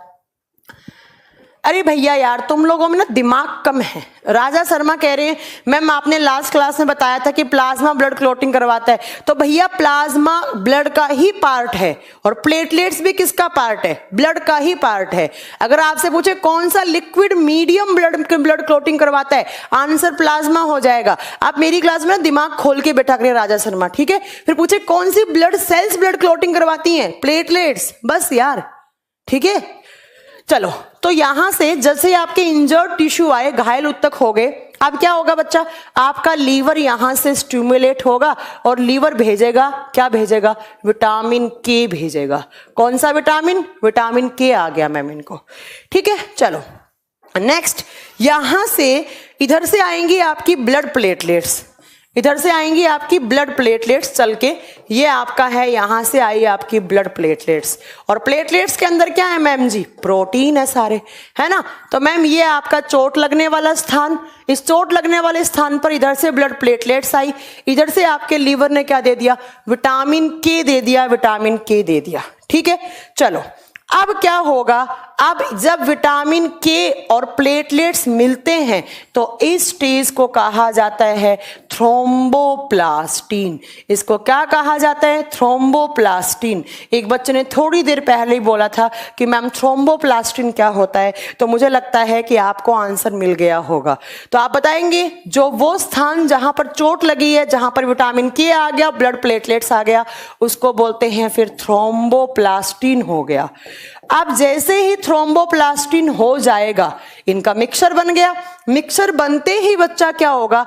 अब आएगा कैल्शियम, अब आएगा इस थ्रोम्बोप्लास्टिन के पास क्या आएगा, कैल्शियम आएगा मैम। और ये कैल्शियम क्या करेगा, जो आपका प्रोथ्रोम्बिन प्रोटीन है, अभी बताया मैंने एक प्रोटीन होता है प्रोथ्रोम्बिन प्रोटीन, प्रोथ्रोम्बिन सेम नाम हिंदी में है तो मैं इसलिए लिख नहीं रही हूं। और ये कैल्शियम आकर इस प्रोथ्रोम्बिन की प्रेजेंस में यहां पर कैल्शियम आया तो इस प्रोथ्रोम्बिन को किस में कन्वर्ट कर देगा मैम, थ्रोम्बिन में कन्वर्ट कर देगा। ये जो प्रोथ्रोम्बिन है ना वो इनएक्टिव है, वो एक्टिवेट नहीं है, और कैल्शियम क्या करेगा, इसको एक्टिव कर देगा। और बच्चा यकीन करो बहुत बार एग्जाम में ये क्वेश्चन पूछा हुआ है कि प्रोथ्रोम्बिन को थ्रोम्बिन में एक्टिवेट कौन करता है क्लोटिंग प्रोसेस के दौरान। आप क्या बताएंगे मैम, कैल्शियम प्रोथ्रोम्बिन एक प्रोटीन है जो नॉन एक्टिव है, उसको थ्रोम्बिन में कन्वर्ट कर देता है। अब क्या होगा, तो पहली रिएक्शन तो ये हो गई, तो एक तो आ गया आपके पास क्या, थ्रोम्बिन आ गया, ये प्रोटीन आ गया। अब इसके बाद क्या होगा, नेक्स्ट स्टेज पे होगा जो आपका फाइब्रिनोजन प्रोटीन है ना, वो कन्वर्ट हो जाएगा किसमें, फाइब्रिन में। देखो फाइब्रिनोजन प्रोटीन क्या होता है, ये मैम देखो जब बहुत सारे फाइब्रिन मिलते हैं ना, फाइब्रिन एक मोनोमर है, एक एकलक है। आप सुनोगा बहुलक, एकलक, बहुत सारी एकलक इकाइयां जुड़ती हैं तो एक बहुलक बनता है, मोनोमर से पॉलीमर बनता है। ये एक पॉलीमर है ना, और ये एक मोनोमर है। तो फाइब्रिनोजन प्रोटीन बहुत सारे फाइब्रिन से मिलकर बना हुआ है। हाँ मैं रिपीट कर दूंगी, थोड़ा रुक जाइए आप, ठीक है। और ये जो फाइब्रिनोजन प्रोटीन होता है ना, वो तो सोल्यूबल है आपके ब्लड के अंदर, और ये इनसोल्यूबल है या ये नॉन सोल्यूबल है, ये अघुलनशील है। तो मैम आप ये कहना चाह रही हैं कि जहां पर चोट लगा उस प्रोसेस पे हमारे पास दो चीजें आ गई, एक ये आ गया, एक ये आ गया, और अब ये दोनों चीज जुड़ेंगी तो जहां आपका ऐसे खून निकल रहा था ना, मान लो ये ब्लीडिंग हो रही थी, इस ब्लीडिंग के ऊपर ऐसे एक जंजाला सा बन जाएगा, ऐसे में जैसे मतलब जाल की फॉर्म में स्ट्रक्चर बन जाएगी, और जो खून बाहर निकल रहा था ये खून का यहां पर ऐसे क्लोट बनकर ये खून यहीं पे रह जाएगा, और इसी को बोलोगे आप ब्लड का क्या बन गया, क्लोट बन गया है। मतलब वो खून जो बाहर निकल रहा था वो वहीं पे रुक जाएगा, और आपका अब आगे पर खून बाहर नहीं जाएगा। ये होता है आपका पूरा का पूरा क्लोटिंग का प्रोसेस। अगर नहीं समझ में आया है मैं एक बार और रिपीट करती हूं, इसके बाद नहीं करूंगी। देखो कैसे, सबसे पहला मैम ब्लड क्लोटिंग कौन करवाता है, ब्लड क्लोटिंग करवाता है मैम या तो प्लाज्मा वाले प्रोटीन बोल दो या आपके प्लेटलेट्स वाले प्रोटीन, एक ही बात है। क्या होगा मैम, सबसे पहले जहां पर आपको चोट लगी थी उस चोट, ये आपके इंजर्ड टिश्यू हैं, ये घायल उत्तक हैं, यहां पर चोट लगी, ऐसे आपको चोट लगी, खून बाहर निकल रहा था, ये आपके इंजर्ड टिश्यू हैं, इस पोर्शन पे आपको चोट लगी, तो ये आपके घायल उत्तक, यहां से आएंगी प्लेटलेट्स खून के अंदर। भैया खून बाहर निकल रहा है तो प्लेटलेट्स भी तो आएंगी बाहर, ठीक है। अब लीवर क्या करेगा, उसी टाइम पर 4 से 5 मिनट के बाद विटामिन के भेजेगा, कहां पर, जहां पर आपके इंजर्ड टिश्यू है, जहां पर आपको चोट लगी है, और जो इंजर्ड टिश्यू प्लेटलेट्स और विटामिन के मिलते हैं तो उसको थ्रोम्बोप्लास्टिन कहते हैं। देन थोड़ी देर के बाद यहां पर कैल्शियम आएगा, और कैल्शियम इस प्रोथ्रोम्बिन प्रोटीन को थ्रोम्बिन में कन्वर्ट कर देगा। प्रोथ्रोम्बिन एक्टिवेट नहीं है, थ्रोम्बिन एक्टिवेट है, तो एक तो थ्रोम्बिन हो गया। अब नेक्स्ट रिएक्शन क्या होगा, जो फाइब्रिनोजन प्रोटीन है ना वो फाइब्रिन में टूटने लग जाएगा। ये एक पॉलीमर है, बहुलक है, बहुत सारी फाइब्रिन से ये बना था, तो ये धीरे धीरे धीरे इसके फाइब्रिन अलग होंगे, और धीरे धीरे जैसे बहुत सारे फाइब्रिन आएंगे तो बच्चा ऐसे जंजाल सा बन जाएगा खून का, और खून का जंजाल को ये आप क्या बोल दोगे, ब्लड का क्लोट हो गया। क्या हो गया, ब्लड का क्लोट हो गया, ठीक है। हाँ, फाइब्रिनोजन मेन प्रोटीन क्यों हुआ, क्योंकि बच्चा अगर फाइब्रिनोजन प्रोटीन नहीं होता तो ये फाइब्रिन नहीं निकलते बहुत सारे, और जब फाइब्रिन नहीं निकलते तो ये जाल नहीं बनता और ब्लड का क्लोट नहीं बनता, ठीक है। ये आप याद रखेंगे कि ये क्लोटिंग का पूरा प्रोसेस होता है। कौन कौन से क्वेश्चन बन गए, थ्रोम्बोप्लास्टिन बोलेंगे, कैल्शियम एक्टिवेट करेगा, लीवर से विटामिन के आएगा, इतने सारे प्रोटीन जुड़ेंगे और ब्लड का क्लोट हो जाएगा, ब्लड का क्लोट हो जाएगा, ठीक है। ये आपके क्वेश्चंस हैं सारे के सारे कि क्लोटिंग कैसे होता है, ऐसे होता है बच्चा। टाइम कितना लगता है मैम, कैल्शियम कहां से आएगा बच्चा, कैल्शियम हमारे खून के अंदर ही होता है। बोला ना मैंने, कहां का कैल्शियम, खून का कैल्शियम। आप लोग सुनते नहीं है ध्यान से, ठीक है। चलो ये आपका क्लोटिंग हो जाएगा और क्लोटिंग में टाइम लगता है मैम 4 से 5 मिनट। कितना टाइम लगता है? 4 से 5 मिनट। अब आप में से कुछ बच्चों के दिमाग में पक्का एक चीज आई होगी कि मैम ये क्लोटिंग चोट लगती है तभी क्यों होता है, ये नॉर्मल डेज में क्यों नहीं होता? मान लो मैम कि मेरे बॉडी में ये सारे के सारे क्लोटिंग वाले प्रोटीन हैं और मुझे चोट लगी तो क्लोटिंग हो गया, बट मैम ऐसा क्यों नहीं होता कि हमारे बॉडी के अंदर ही कभी बॉडी के अंदर ही खून जमना स्टार्ट हो जाए? भाई पॉइंट तो वैलिड है, ये सारी चीजें कहाँ हैं? प्रोटीन, कैल्शियम, विटामिन के सब खून के अंदर है, तो मैम अंदर ही खून का क्लोट क्यों नहीं जम जाता कभी भी? हमारी नसों में जो खून दौड़ रहा है वो दौड़ क्यों रहा है, वो अंदर क्यों नहीं जम सकता? ठीक है, तो आप बताएंगे क्योंकि हमारे खून के अंदर एक होता है एंटी क्लोटिंग फैक्टर। क्या होता है? एंटी क्लोटिंग फैक्टर होता है। और कौन सा आप बताएंगे? अंदर खून क्यों नहीं जमता? क्योंकि हमारे खून के अंदर क्या होता है? हिपैरिन होता है। क्या होता है? हिपैरिन। और ये हिपैरिन अंदर ही खून को जमने नहीं देता है। ठीक है, तो याद रखिएगा, कभी कभी एग्जाम में बहुत बार क्वेश्चन आता है कि मनुष्य के शरीर के अंदर खून का थक्का क्यों नहीं जमता? आप बताओगे कि मनुष्य के शरीर के अंदर हिपैरिन होता है, और ये हिपैरिन कौन बनाता है? मैम आपने पढ़ाया था हमें, थोड़ा बहुत अमाउंट तो बेसोफिल्स बनाती हैं और कुछ हेपैरिन लीवर द्वारा प्रोड्यूस भी किया जाता है। तो मैम आप ये कहना चाह रही हैं कि हमारे बॉडी में हेपैरिन है इसलिए हमारा खून नहीं जमता। बट बच्चा अगर किसी में एक हेपैरिन की कमी हो जाएगी तो उस इंसान में मानो ऐसे खून जा रहा था, ये खून दौड़ रहा था, सुन रहे मेरी नसों में इसका खून दौड़ रहा है, तो ये खून दौड़ रहा है आपका। बट अगर जिस दिन इसमें हेपैरिन ने दौड़ना बंद कर दिया ना, उस दिन क्या होगा? ऐसे अंदर ही जाला बन जाएगा, ऐसे ब्लड का क्लोट बन जाएगा, आपकी नसें फट जाएंगी। आपकी नसें क्या हो जाएंगी? फट जाएंगी बच्चा। और नसें फट जाएंगी, उस स्टेज को बोलते हैं थ्रोम्बोब्लास्टिस। उसको बोलते हैं थ्रोम्बोब्लास्टिस। अंदर ही क्लोट बन गया रुधिर का, आपकी नसों के ऊपर प्रेशर डलेगा, आपकी नसें फट जाएंगी। ठीक है, यस, ये प्रोटीन है हिरेंद्र, मैंने लिखा तो है एंटी क्लोटिंग फैक्टर, और ये प्रोटीन की फॉर्म में होता है बच्चा। और इसको कौन बनाता है? बेसोफिल्स या लीवर। इसको अपनी कॉपी में जब भी लिखो स्टार करके लिखेगा, क्योंकि एग्जाम में, सीजीएल के एग्जाम में बहुत बार पूछा हुआ क्वेश्चन है कि मनुष्य के शरीर के अंदर क्लोटिंग क्यों नहीं होती? Because the presence of heparin protein. ठीक है, चलो हो गया मैम। अब आपने कभी सुना होगा, हाँ, एक बच्चा बोल रहा है मैम जब हिपैरिन की कमी हो जाएगी तो क्या हो जाएगा? अगर आपके बॉडी में हिपैरिन की कमी हो गई, मान लो कोई भी रीजन से हिपैरिन की कमी हो गई है ना, अब क्या होगा? हाँ, ब्रेन हैमरेज ऐसे ही होता है दीपा शर्मिश्रा। जब आपके बॉडी के खून, आपके ब्रेन के अंदर खून जमने लग जाता है तो ब्रेन हैमरेज का एक चांसेस यही बनता है। हिपैरिन की कमी होती है तो डॉक्टर आपको देते हैं बच्चा आर्टिफिशियल हिपैरिन। आपको क्या देते हैं? आर्टिफिशियल हिपैरिन देते हैं, कृत्रिम हिपैरिन देते हैं आपको। डॉक्टर बोलेंगे देखिए आपके बॉडी के अंदर हिपैरिन की कमी हो गई है, अब आपको आर्टिफिशियल हिपैरिन देना पड़ेगा। आर्टिफिशियल हिपैरिन क्या होता है? उसका नाम होता है हीरुडिन। क्या नाम होता है बच्चा? हीरुडिन। और ये हीरुडिन किससे बनता है?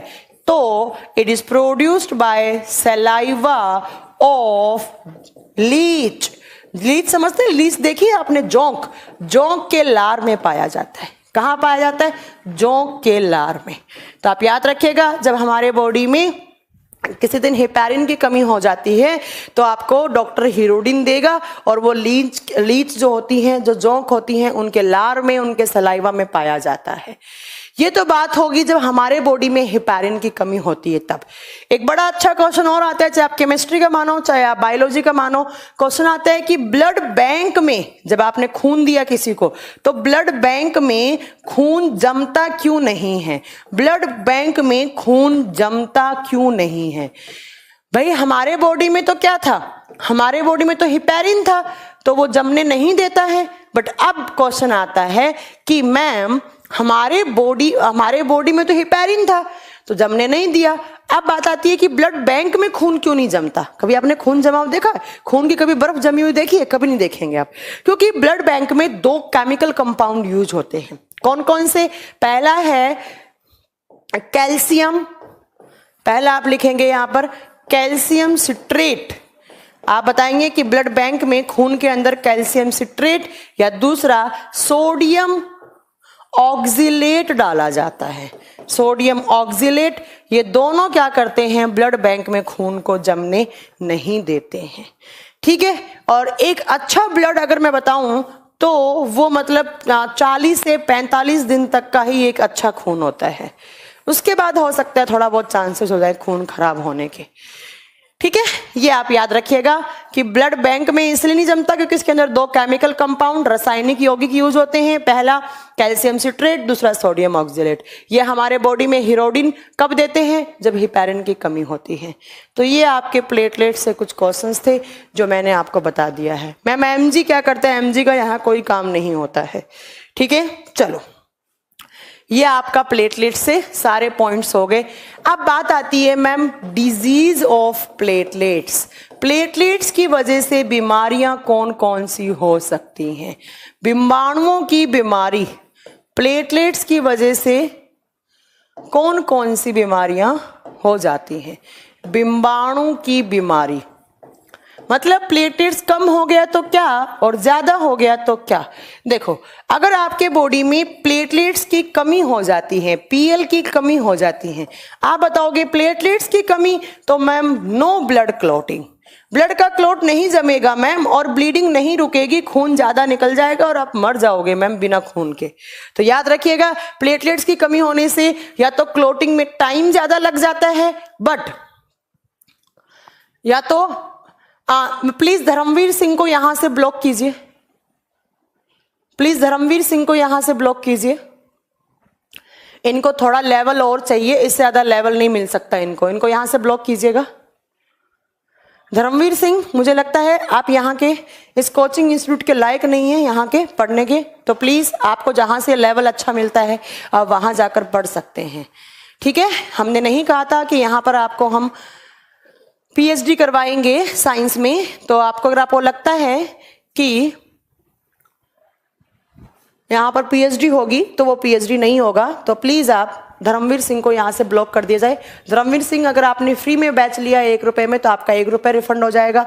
अगर आपने कुछ पेमेंट किया है तो वो भी आपको रिफंड हो जाएगा। वो आप मैनेजमेंट से यहां से मैनेजमेंट से आप ले सकते हैं, अपना रिफंड वापस ले सकते हैं। अगर फ्री में है तो कुछ नहीं मिलेगा, और अगर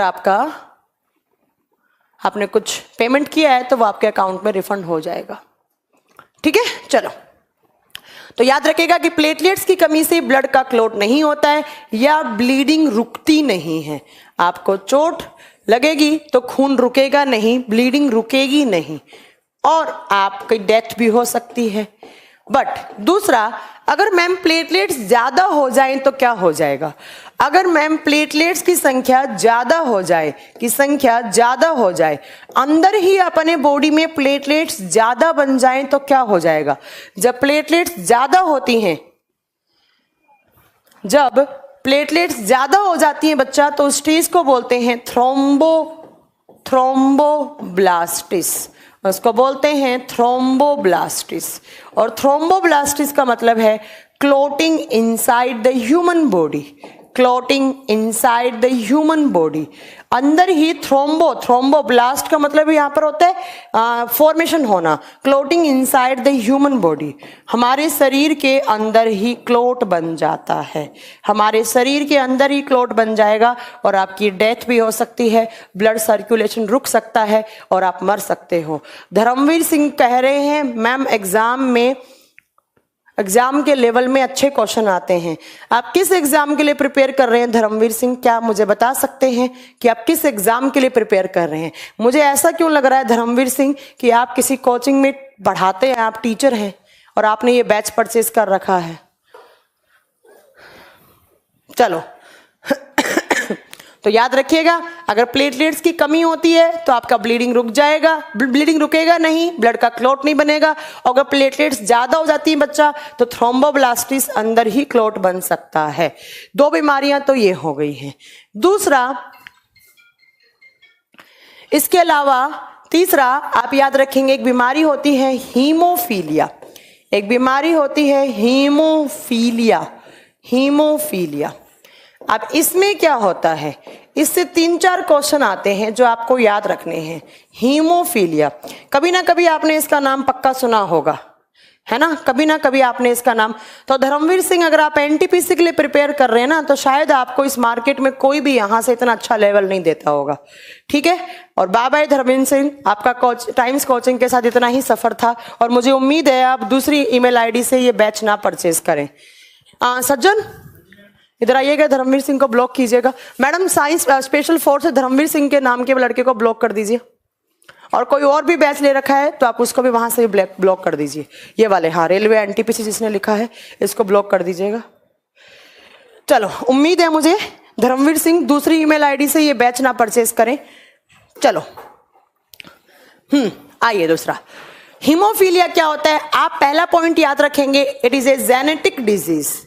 it is a genetic disease, या यह एक आनुवंशिक बीमारी है, आनुवंशिक रोग है। अब आनुवंशिक का मतलब क्या होता है मैम, एक पीढ़ी से दूसरी पीढ़ी में ट्रांसफर होने वाला। एक पीढ़ी से दूसरी पीढ़ी में ट्रांसफर होने वाला बीमारी को कहा जाता है जेनेटिक डिजीज या आनुवंशिक रोग। दूसरा, इस बीमारी का नाम होता है रॉयल डिजीज। इसको बोलते हैं आप रॉयल डिजीज, या इसको बोलते हैं आप शाही बीमारी, क्योंकि ये ऐसा कहा जाता है रॉयल फैमिली में हुई थी सबसे पहले। और रॉयल फैमिली किसकी फैमिली, तो क्वीन विक्टोरिया की फैमिली के में हुआ। जो क्वीन थी क्वीन विक्टोरिया, उसकी फैमिली में हुआ था, ऐसा बोला जाता है। इसको यहाँ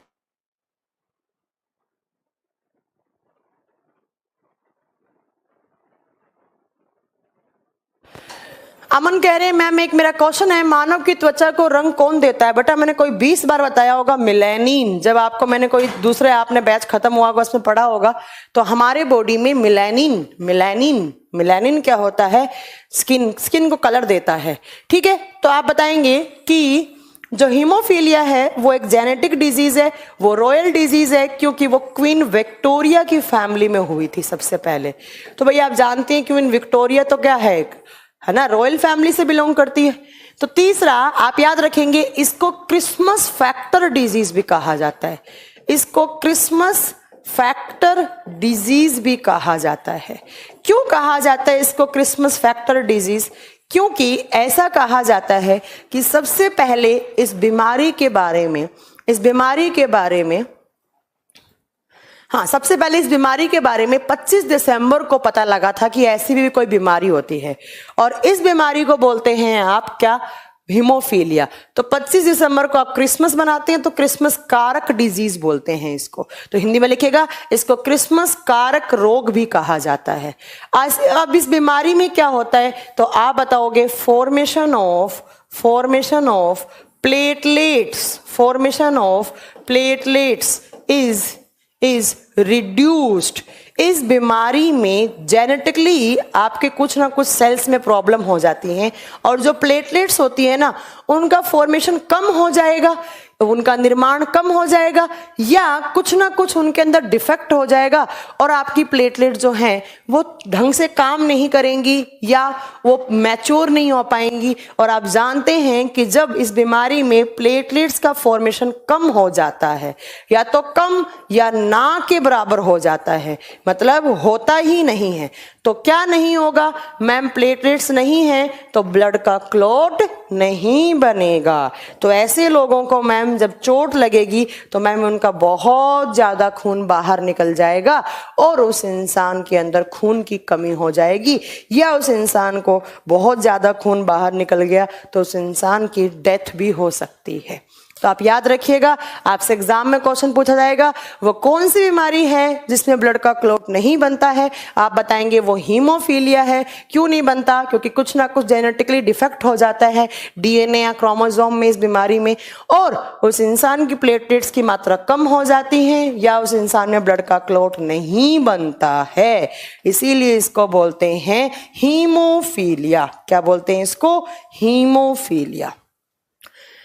ठीक है, हाँ, बनते ही नहीं है, ये ना के बराबर, ये थोड़े बहुत बन जाते हैं तो वो मैच्योर नहीं हो पाते हैं, ये आप याद रखिएगा। चलो, तीनों बीमारी याद रखिएगा। कम होने से क्या होगा, ज्यादा होने से क्या होगा, बिल्कुल ही नहीं बनेंगी तो क्या होगा। ठीक है, चलो नेक्स्ट क्या आती है। नेक्स्ट आपने एक नोट डालकर आपको एक पॉइंट लिखना है। In case of dengue and malaria, dengue नहीं होता है, डेंगू होता है वैसे ही। In case of dengue malaria platelets are decreased. Dengue and malaria platelets की संख्या घट जाती है या प्लेटलेट की संख्या कम हो जाती है। आपने सबने सुना होगा जब हमें डेंगू मलेरिया होता है तो डेंगू में तो बेसिकली प्लेटलेट्स ही कम होती हैं, बट मलेरिया में प्लेटलेट्स के साथ साथ आपका थोड़ा बहुत आरबीसी भी कम हो जाती हैं। ठीक है, तो आप याद रखिएगा, in case of dengue and malaria platelets are reduced. अब मैम क्यों होती हैं, तो इसके लिए आपको थोड़ा डेंगू मलेरिया के बारे में बातें पता होना चाहिए। पहला है डेंगू जिसको हिंदी में बोलते हैं आप हड्डी तोड़ बुखार। क्या बोलते हैं आप? हड्डी तोड़ बुखार। और दूसरा एक साइड लिखेंगे आप मलेरिया। ठीक है, मलेरिया को मलेरिया बोलेंगे हिंदी में। अब बात आती है मैम डेंगू क्यों होता है। जब आपके बॉडी में एक पैथोजन अटैक करता है तो आपको डेंगू होता है ना। तो आप डेंगू में लिखिएगा पहला पैथोजन। पैथोजन को हिंदी में बोलते हैं रोगजनक। ये पैथोजन होता क्या है? वो मेन इन्फेक्शन जो बाहर से आता है और आपके बॉडी में अटैक करता है और आपको बीमारी करता है, उसको आप बोलते हो पैथोजन। उसको आप क्या बोलते हो? पैथोजन। तो जरा बताइएगा डेंगू में पैथोजन कौन होता है? आप बताएंगे एक वायरस होता है। और कौन सा वायरस? अरबो वायरस, अरबो विषाणु। आपसे पूछे डेंगू के पैथोजन का नाम, अरबो वायरस। अब ये अरबो वायरस किसके अंदर रहता है? वो इसका वेक्टर बन जाएगा, वो इसका वाहक बन जाएगा। और ये किसके अंदर रहता है? एक मच्छर के अंदर। और कौन सा? Female Aedes aegypti. Female Aedes aegypti. तो याद रखिएगा कि एक मच्छर के काटने से डेंगू होता है, बट क्यों होता है? क्योंकि इस मच्छर के अंदर एडीज इजेप्टी, ये फीमेल स्पीसीज है मच्छर की, मादा एडीज इजेप्टी। जब ये काटेगा आपके बॉडी में अरबो वायरस आएगा और ये अरबो वायरस क्या करेगा? धीरे धीरे आपके बॉडी में प्लेटलेट्स की संख्या क्या कर देगा? कम कर देगा। प्लेटलेट्स को मारने या प्लेटलेट्स को खाने लग जाता है और जिससे आपके बॉडी में प्लेटलेट्स की संख्या क्या हो जाती है? कम हो जाती है। तो 2 क्वेश्चन बन गए आपके डेंगू वाले। अब आइए जरा मलेरिया पे। मलेरिया के टाइम पर क्या होता है? देखो, मल का मतलब होता है बैड। मलेरिया, मल का मतलब होता है बैड, और बैड मतलब खराब, दूषित, और एरिया का मतलब होता है एयर।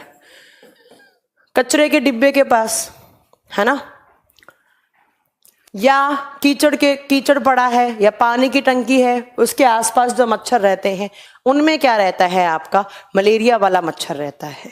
ठीक है, चलो, तो अब मलेरिया में क्या होता है? मलेरिया के पैथोजन का नाम क्या होता है? तो याद रखिएगा, मलेरिया एक प्रोटोजोआ से होने वाली बीमारी है। मलेरिया किससे होता है? प्रोटोजोआ से। कौन सा प्रोटोजोआ? आप नाम बताएंगे, प्लाज्मोडियम नाम का। कौन सा? प्लाज्मोडियम। और ये क्या है मैम? ये एक प्रोटोजोआ है मैम। प्रोटोजोआ क्या होते हैं बच्चा? तो अगर आपको नहीं समझ में आता है अभी, आप छोड़ सकते हैं, स्किप कर सकते हैं, क्योंकि जब मैं एनिमल किंगडम पढ़ाऊंगी तो बड़ा अच्छे से पढ़ाऊंगी।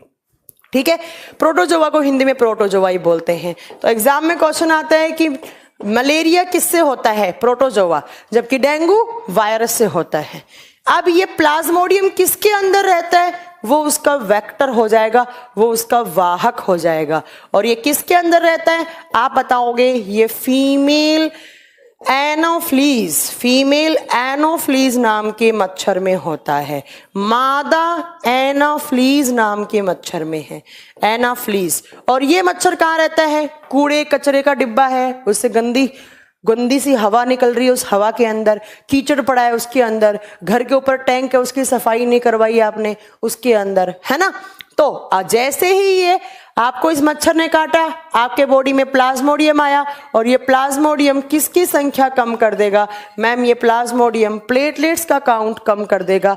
बट प्लेटलेट्स के साथ साथ मैं आपको बता दूं,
हाँ जी, तो आप याद रखिएगा कि ये जो मच्छर कहाँ रहता है? कचरे के डिब्बे विब्बे में रहता है। और क्या करेगा ये? तो आप बताएंगे कि ये प्लेटलेट्स और प्लस आरबीसी का काउंट भी कम कर देता है। याद रखिएगा, डेंगू के टाइम पर सिर्फ प्लेटलेट्स की संख्या कम होती है, बट यहाँ पर आरबीसी एंड प्लेटलेट्स दोनों का काउंट कम हो जाता है। तो याद रखिएगा, in case of dengue and malaria platelets are decreased, है ना, प्लेटलेट्स की संख्या क्या हो जाती है? कम। अब आप ना एक बात सुन रहे होंगे, मैम ने यहां पर भी फीमेल मच्छर लिखा, यहां पर भी फीमेल मच्छर रखा, तो मैम क्या फीमेल मच्छर ही काटती है, मेल मच्छर नहीं काटते हैं क्या? तो मैं आपको इसका रीजन बता दूं कि जो फीमेल मच्छर हैं वो ज्यादा काटते हैं, वो हम लोगों पे ज्यादा अटैक करती हैं। क्यों? क्योंकि फीमेल मच्छर जब प्रेग्नेंट होती है ना, जब वो उनके वोम्ब में, उनके गर्भाशय में क्या होता है, जब उनके गर्भाशय में मतलब बच्चा बन रहा होता है, उनका एग बन रहा होता है, तो जब एग बन रहा होता है तो अपने बच्चे को लालन पोषण के लिए, अपने बच्चे में न्यूट्रिशन के लिए हमारा खून पीती हैं, क्योंकि हमारे खून में ग्लूकोज, कार्बोहाइड्रेट, प्रोटीन्स या सारे के सारे न्यूट्रिएंट, मिनरल्स होते हैं। तो ऐसा कहा जाता है कि जो फीमेल मॉस्किटोज होती है, जब वो प्रेग्नेंट होती हैं और अपने बच्चे का लालन पोषण करने के लिए वो ज्यादातर हम लोगों का खून पीती हैं और हम लोगों पे अटैक करती हैं, ताकि उसके बच्चे का लालन पोषण हो पाए। अब बात आती है कि मैम मेल मच्छर फिर कैसे सरवाइव करते हैं? तो जो मेल मच्छर होते हैं ना, वो अपनी फीडिंग कहां से लेते हैं, वो अपना खाना कहां से खाते हैं? तो आप बताओगे फ्लावर सैप से लेते हैं।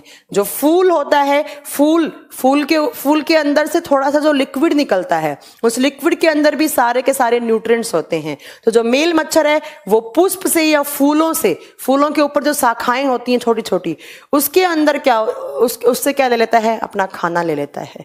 बट जो फीमेल मॉस्किटो होती हैं वो हमारे ह्यूमन बींग्स पे ज्यादा अटैक करती हैं। तो ये आपका था प्लेटलेट्स। दीपक कुमार मैंने आंसर दे दिया है कि मैम फीमेल मॉस्किटो ही क्यों ब्लड पीती हैं? For the development of their embryo, या आप एग बोल सकते हैं, अपने एग को लालन पोषण देने के लिए हमारा खून पीती हैं। और मेल कहाँ से लेते हैं आप बताओगे? फूलों के सैप से, फूलों की बड से, फूलों की शाखाओं से। फूल वगैरह पर बैठ जाते हैं तो वहां पर फूल के अंदर क्या होता है, जो लिक्विड निकलता रहता है, या फूल के ऊपर बैठते हैं तो उसको सक कर लेते हैं फूल में लिक्विड को, तो उसमें न्यूट्रिशन होता है, वो वहां से खाना अपना ले लेते हैं। या कचरे के डिब्बे में या कीचड़ में, इन सब के अंदर जो थोड़ा बहुत न्यूट्रिशन होता है वो वहां से ले लेते हैं। ठीक है, ये आपका ब्लड का आज एक पार्ट कंप्लीट हो गया। एक पार्ट में आपने क्या पढ़ा? तो ब्लड के अंदर जितने भी कंपोनेंट्स होते हैं वो सारे आपने पढ़ लिए। ठीक है, RBC, WBC, platelets and plasma आपका कंप्लीट हो गया। अब आप दूसरा लिखेंगे यहां पर ब्लड का दूसरा पार्ट, जिसको बोलते हैं आप ब्लड ग्रुप। दूसरा आप लिखेंगे ब्लड ग्रुप। ब्लड ग्रुप को हिंदी में बोलेंगे रुधिर समूह। ब्लड ग्रुप रुधिर समूह। कितने ब्लड ग्रुप होते हैं, कौन किसको खून डोनेट कर सकता है, कौन किससे खून ले सकता है, ऐसे सारे आपके क्वेश्चंस। क्या आप मुझे बता सकते हैं कितने ब्लड ग्रुप होते हैं? आप में से कुछ बोलेंगे 8 होते हैं, कुछ बोलेंगे 4 होते हैं, कुछ बोलेंगे 10 होते हैं, कुछ बोलेंगे 2 होते हैं। मैं आपको बता दूं, आप बताएंगे मैम ब्लड ग्रुप में हमारा ह्यूमन बींग्स का जो ब्लड आता है वो कौन से सिस्टम में आता है? वो एबीओ सिस्टम में आता है, एबीओ तंत्र में आता है। और एबीओ सिस्टम में टोटल कितने ब्लड ग्रुप होते हैं? आप बताओगे इसके अंदर 8 ब्लड ग्रुप होते हैं। तो आपसे कोई पूछे कितने ब्लड ग्रुप होते हैं, आप बताएंगे हमें नहीं पता। क्यों नहीं पता? क्योंकि मैम हम हैं ह्यूमन बींग्स, हम हैं ह्यूमन बींग्स, और ह्यूमन बींग्स का जो ब्लड ग्रुप आता है वो एबीओ सिस्टम में आता है। और एबीओ सिस्टम में टोटल कितने होते हैं? 8 ब्लड ग्रुप होते हैं। ठीक है, ये आप याद रखेंगे। जबकि ऐसे इस यूनिवर्स में टोटल 55 सिस्टम्स हैं। आपने कभी सुना है गाय का ब्लड ग्रुप क्या है, भैंस का क्या है, बकरी का क्या है? तो आप ये नहीं बोल सकते कि टोटल 8 ब्लड ग्रुप होते हैं। आप ये बोल सकते हैं कि बहुत सारे सिस्टम्स हैं, उन सिस्टम में एक सिस्टम है एबीओ सिस्टम, जिसके अंदर हमारा ब्लड ग्रुप आता है, और उसको बोलते हैं, उसके अंदर कितने आते हैं? 8 ब्लड ग्रुप आते हैं। अब ये 8 कौन कौन से होते हैं? एक होता है ए पॉजिटिव, एक होता है ए नेगेटिव, एक होता है बी पॉजिटिव,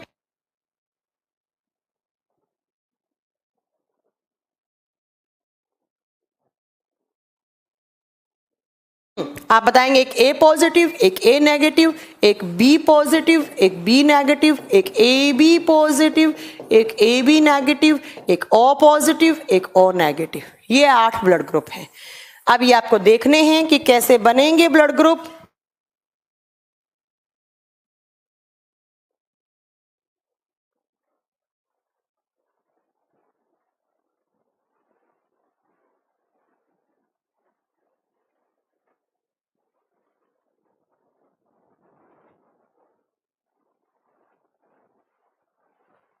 ठीक है, तो आप याद रखेंगे कि एबीओ सिस्टम में टोटल कितने होते हैं? 8 ब्लड ग्रुप। अब बात आती है कि आपसे क्वेश्चन पूछा जाएगा कि फादर ऑफ ब्लड ग्रुप कौन है? Father of ABO blood group या एबीओ सिस्टम कौन है, या ब्लड ग्रुप के फादर कौन है? रुधिर समूह के जनक कौन है? आप बताएंगे कार्ल लैंडस्टीनर हैं। कौन है? कार्ल लैंडस्टीनर नाम के साइंटिस्ट हैं, जिनको आप क्या बोलते हो? फादर ऑफ ब्लड ग्रुप बोलते हो। अब मैम इनको क्यों बोलते हैं हम फादर ऑफ ब्लड ग्रुप? तो जरा ध्यान से सुनिएगा नेक्स्ट पॉइंट मेरा। जो एबीओ ब्लड ग्रुप है, इस एबीओ ब्लड ग्रुप में इन कार्ल लैंडस्टीनर ने ए ब्लड ग्रुप की, बी ब्लड ग्रुप की और ओ ब्लड ग्रुप की खोज की थी। कब की थी? इन 1900, और जिसके लिए इनको 1930 में नोबेल प्राइज भी मिला था। ठीक है मैम, एबीओ सिस्टम क्या है बच्चा? एबीओ सिस्टम वो सिस्टम है जिसके अंदर हम जो ह्यूमन बींग्स होते हैं उनका खून आता है। ठीक है, चलो ये याद रखिएगा कि हमारा खून आता है वो एबीओ सिस्टम में आता है, और एबीओ सिस्टम के जनक कार्ल लैंडस्टीनर हैं। क्यों हैं? क्योंकि इन्होंने ABO system, ABO blood group की खोज की। कब? 1900 में। नोबेल प्राइज कब मिला? इन 1930 में। अब कौन सा ब्लड ग्रुप बचा? A B blood group. देखो एक था ए, एक था बी, एक ओ, ये तो खोज हो गई। ए बी की किसने की थी? आप बताओगे A B blood group was discovered by Decastello and Sturli. Decastello and Sturli. कब? इन 1902। 1900 में इन 3 की खोज हुई, कार्ल लैंडस्टीनर ने की, और 1902 में 2 साल बाद डक्सटेलो स्टर्ली ने खोज की। किसकी? तो आप बताएंगे हाँ, इतना लेट भी मिलता है बच्चा नोबेल प्राइज। ठीक है, तो आप बताएंगे कि एबी ब्लड ग्रुप की खोज डक्सटेलो स्टर्ली 2 साइंटिस्ट ने मिलकर की, और एबीओ की आपके कार्ल लैंडस्टीनर ने की। अब बात आते है कि मैम कैसे ब्लड ग्रुप बनते हैं, कितने ब्लड ग्रुप, ये कैसे बने ma'am? A positive, A negative, B positive, B negative, A B positive, A B negative, O positive, O negative. ये चीज पढ़ने के लिए आपको 2 मीनिंग पता होना चाहिए। 2 वर्ड पढ़ते हैं आप बायोलॉजी में। कौन कौन से word ma'am? Number 1 is antigen. जब ये समझ में आएंगे तो ही आपको आगे की कहानी समझ में आएगी। Number 2 is antibody, antigen and antibody. Antigen को लिखा जाता है हिंदी में प्रतिजन, प्रतिजन, और शॉर्ट फॉर्म में AG लिखा जाता है। एंटीबॉडी को लिखा जाता है प्रतिरक्षी, और इसको AB से डिनोट किया जाता है, AB से डिनोट किया जाता है, राइट। एक साइड लिखेंगे एंटीजन, एंटीजन, एक साइड लिखेंगे एंटीबॉडी। अब क्या होते हैं तो मैं आपको बता दूं, ये दोनों ही हमारे खून के अंदर पाए जाने वाले पार्टिकल्स होते हैं, ये दोनों हमारे खून के अंदर होते हैं, ठीक है। चलो अब बात आती है मैम एंटीजन्स क्या होते हैं, एंटीबॉडी क्या होते हैं। तो पहला पॉइंट लिखेंगे, ये दोनों ग्लाइकोप्रोटीन की स्ट्रक्चर हैं, ये दोनों क्या हैं, ग्लाइकोप्रोटीन की स्ट्रक्चर हैं। आप ग्लाइकोप्रोटीन को ग्लाइकोप्रोटीन ही बोलेंगे, आप ग्लाइकोप्रोटीन को ग्लाइकोप्रोटीन। ग्लाइको का मतलब होता है ग्लाइकोजन, ग्लाइकोजन होता है एक शर्करा कार्बोहाइड्रेट, प्रोटीन का मतलब प्रोटीन। बहुत सारे छोटे छोटे माइनर से पार्टिकल्स जो कार्बोहाइड्रेट और प्रोटीन से बनते हैं उनको आप क्या बोलते हो, ग्लाइकोप्रोटीन।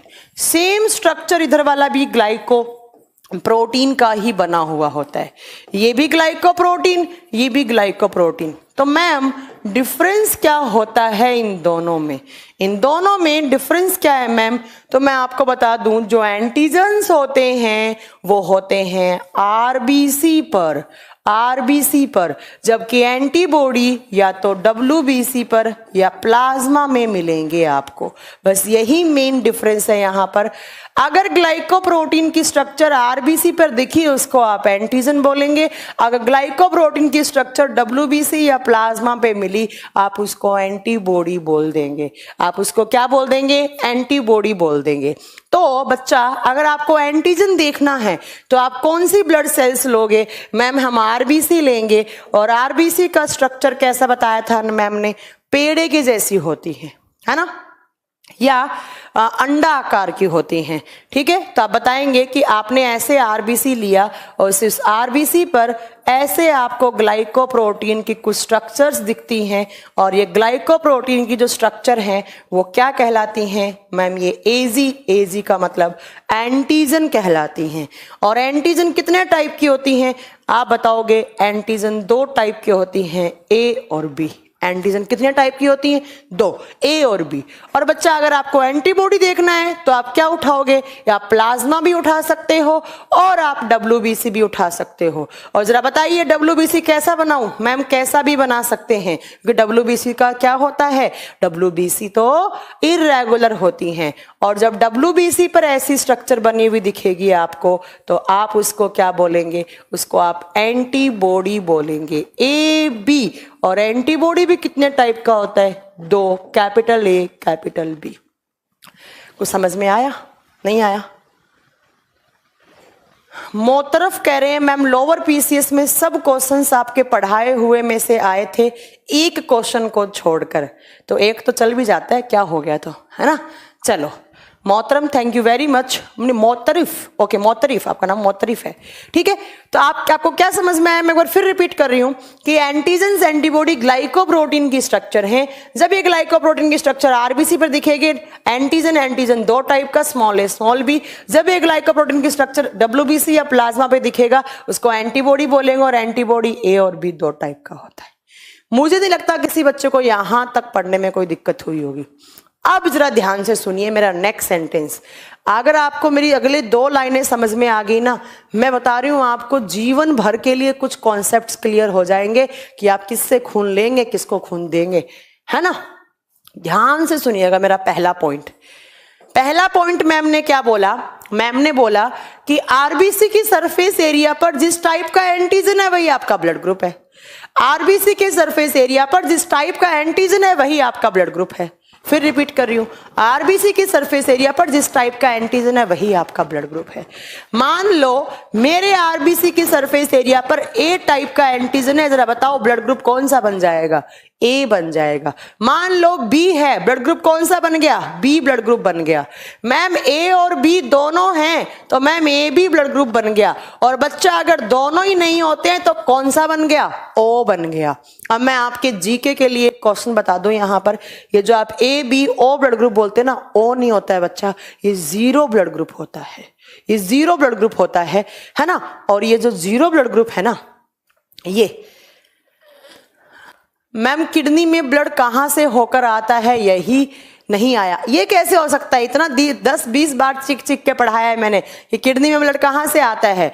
तो किडनी में जो आपका हार्ट वाला पार्ट है, पढ़ाया था मैंने, रीनल आर्टरी, रीनल वेन, सब पढ़ाया था मैंने, ऐसा कुछ नहीं है, ठीक है।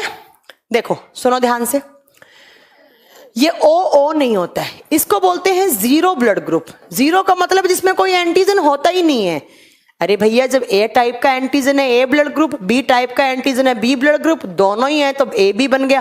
जब है ही नहीं एंटीजन तो कौन सा बना दिया हमने, जीरो। यहां पर जीरो है, ये ओ नहीं होता है।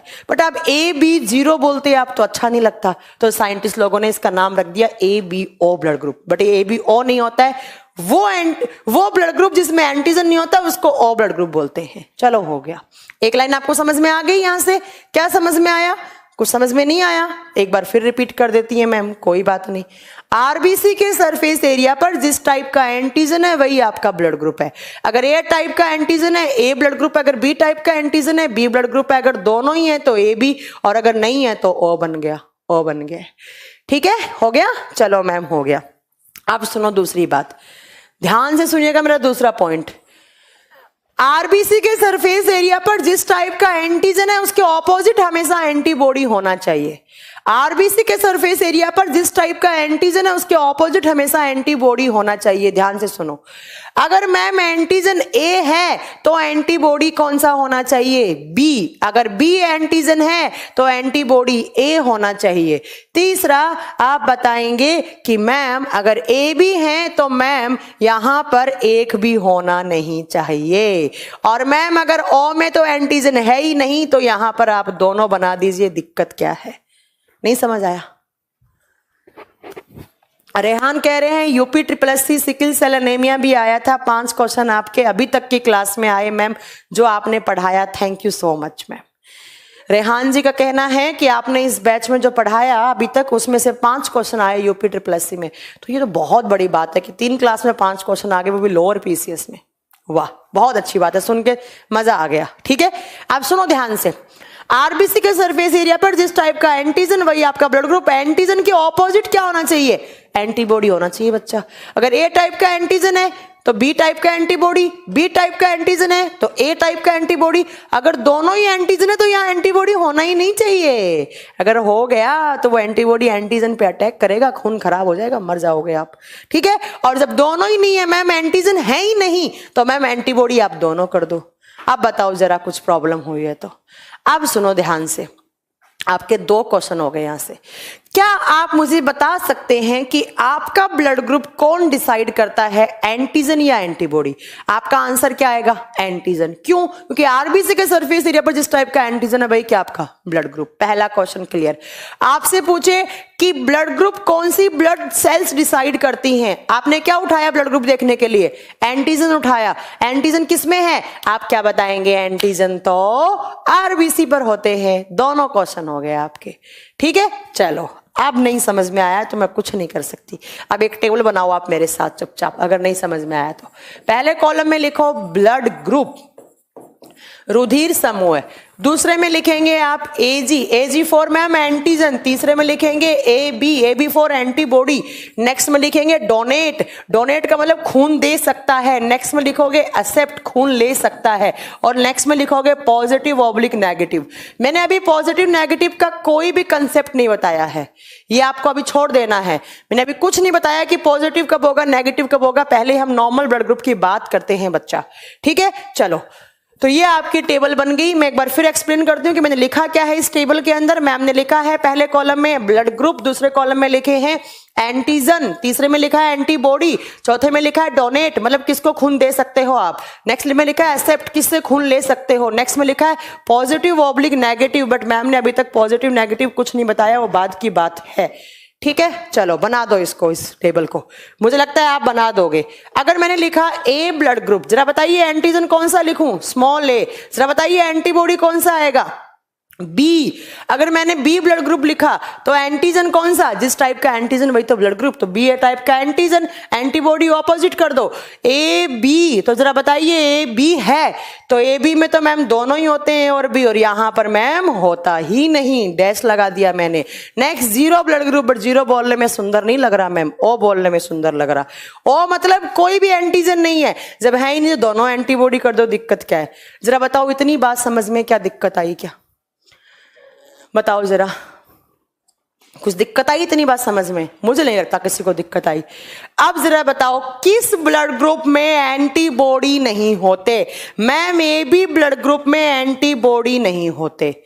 किस ब्लड ग्रुप में एंटीजन नहीं होते? मैम ओ ब्लड ग्रुप में एंटीजन नहीं होते। इतनी बात हमारे पल्ले पड़ गई पल्ले। तो अब नेक्स्ट भी सुन लो, आपको क्या सुनना है, जब ध्यान से सुनना, जब ए बी ब्लड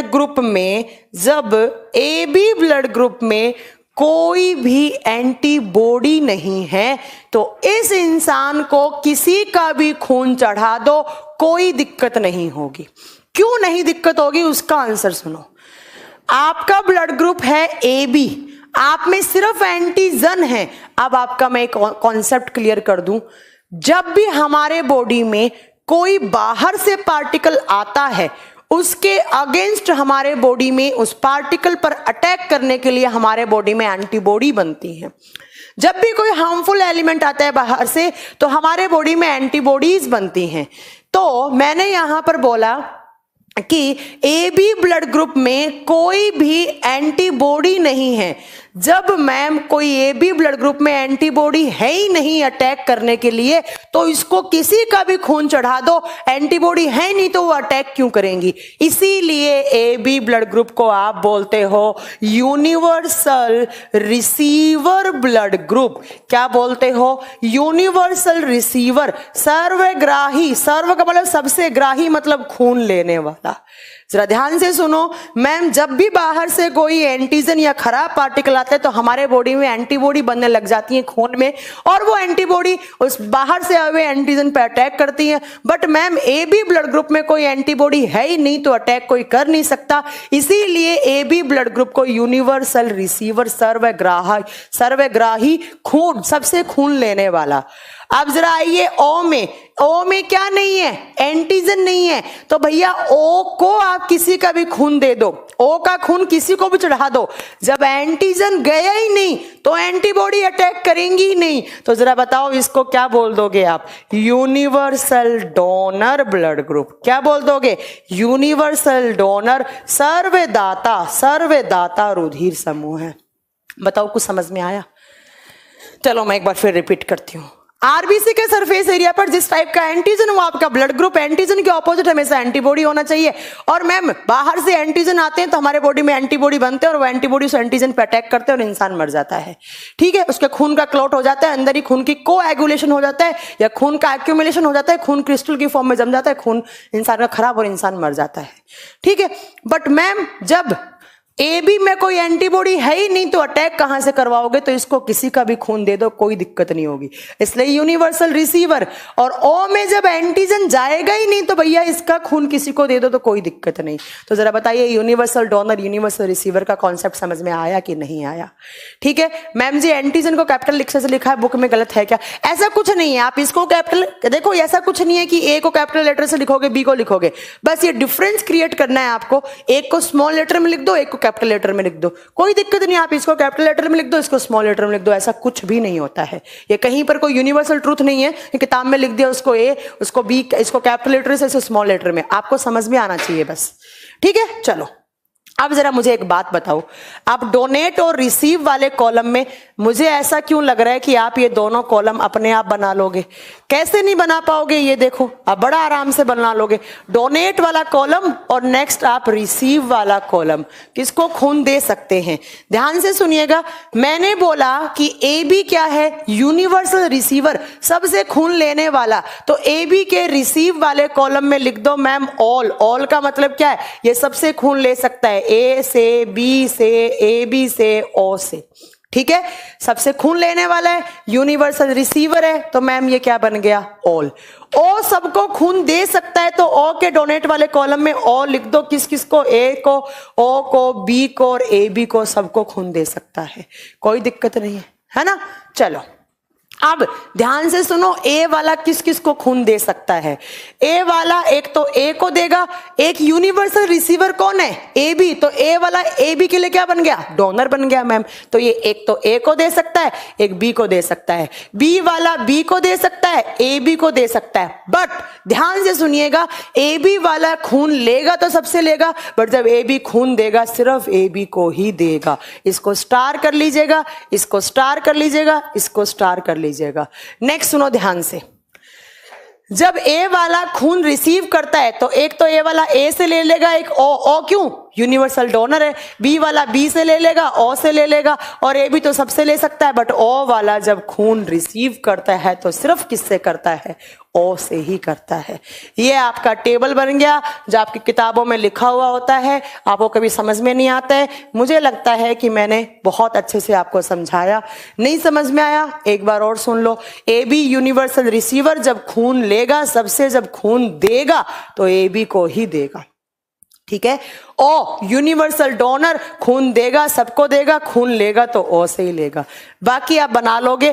पॉजिटिव नेगेटिव अभी की बात नहीं है, वो हम आपको अगली क्लास में समझाएंगे, तभी आपको समझ में आएगा, ठीक है। इतनी बात, आपको कोई डाउट हो तो आप मुझसे पूछ सकते हैं।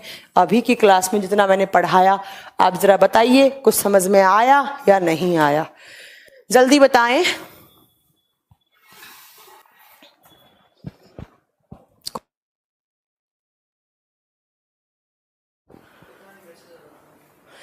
हाँ जी, जल्दी कमेंट करके बताएं। मैम कहीं आप ही तो नहीं यूपी SSC का पेपर सेट कर रही हैं? 4 क्लास से पढ़ाया हुआ 5 क्वेश्चन आया था। ऐसा नहीं है अमन, हम इतनी बड़ी पहुंची हुई चीज थोड़ी ना कि हम यूपी SSC का पेपर ही सेट कर देंगे। मैम 8th क्लास में बायो पढ़ी थी, बायो पढ़ने में सिर्फ मजा नहीं, आप 3 क्लास कॉन्फिडेंस आ रहा है, ठीक है हो गया।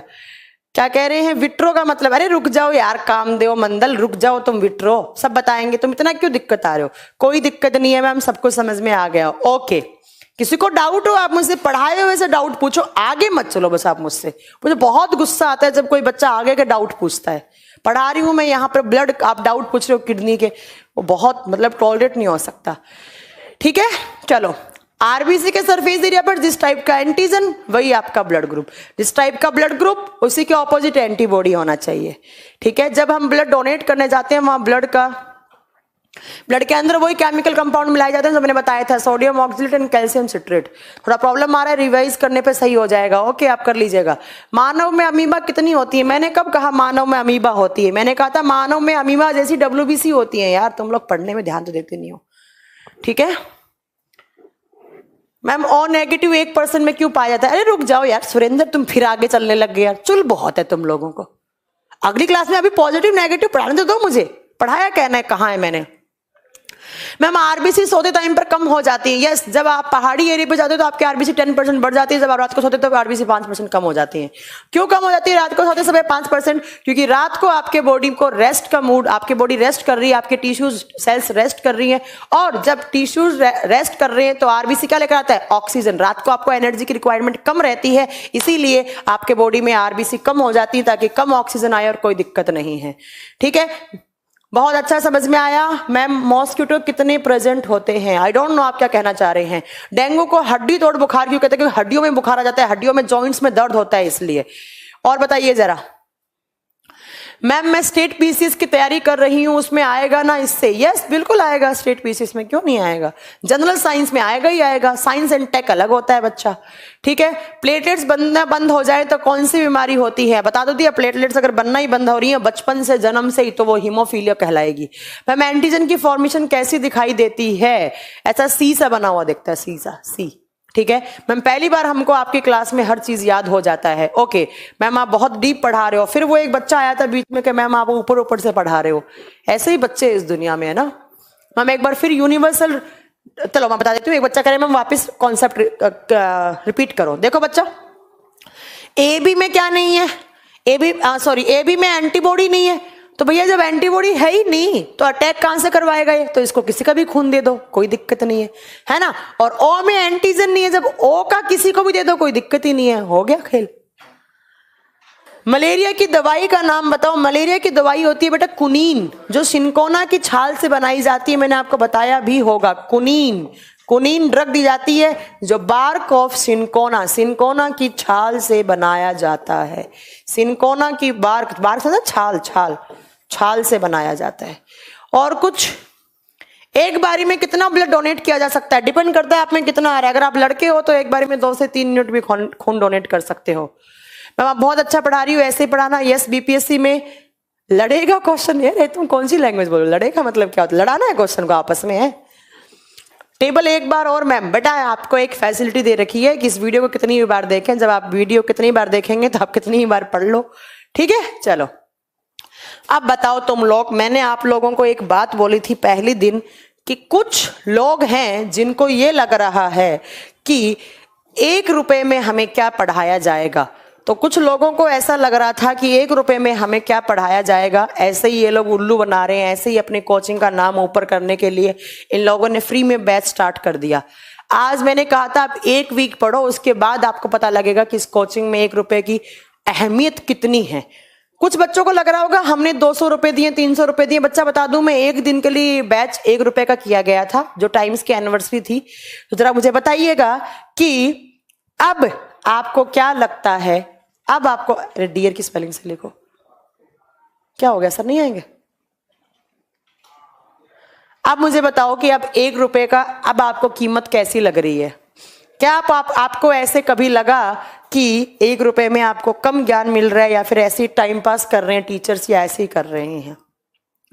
इसेनोफिल क्या होता है? इसेनोफिल WBC का टाइप होता है, पढ़ा चुकी हूं मैं। जल्दी बताओ कि अब तुम लोगों को लग रहा है। अच्छा आपने 444 दिए, हाँ तो बच्चा आपने ऑफर का फायदा नहीं उठाया होगा। 10,000 रुपए के बराबर।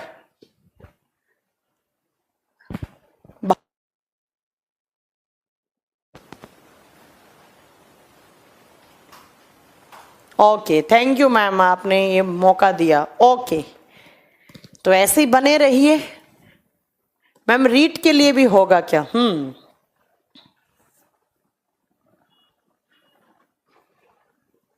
मैम मेरा एक क्वेश्चन है, विवेक पूछिए आप।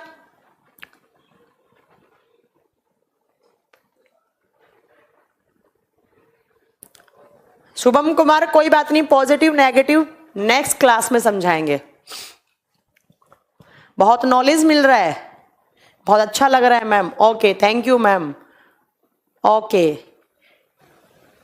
अच्छा लग रहा है मैम। जयपुर से हैं आप? ओके मैं भी जयपुर से ही हूँ।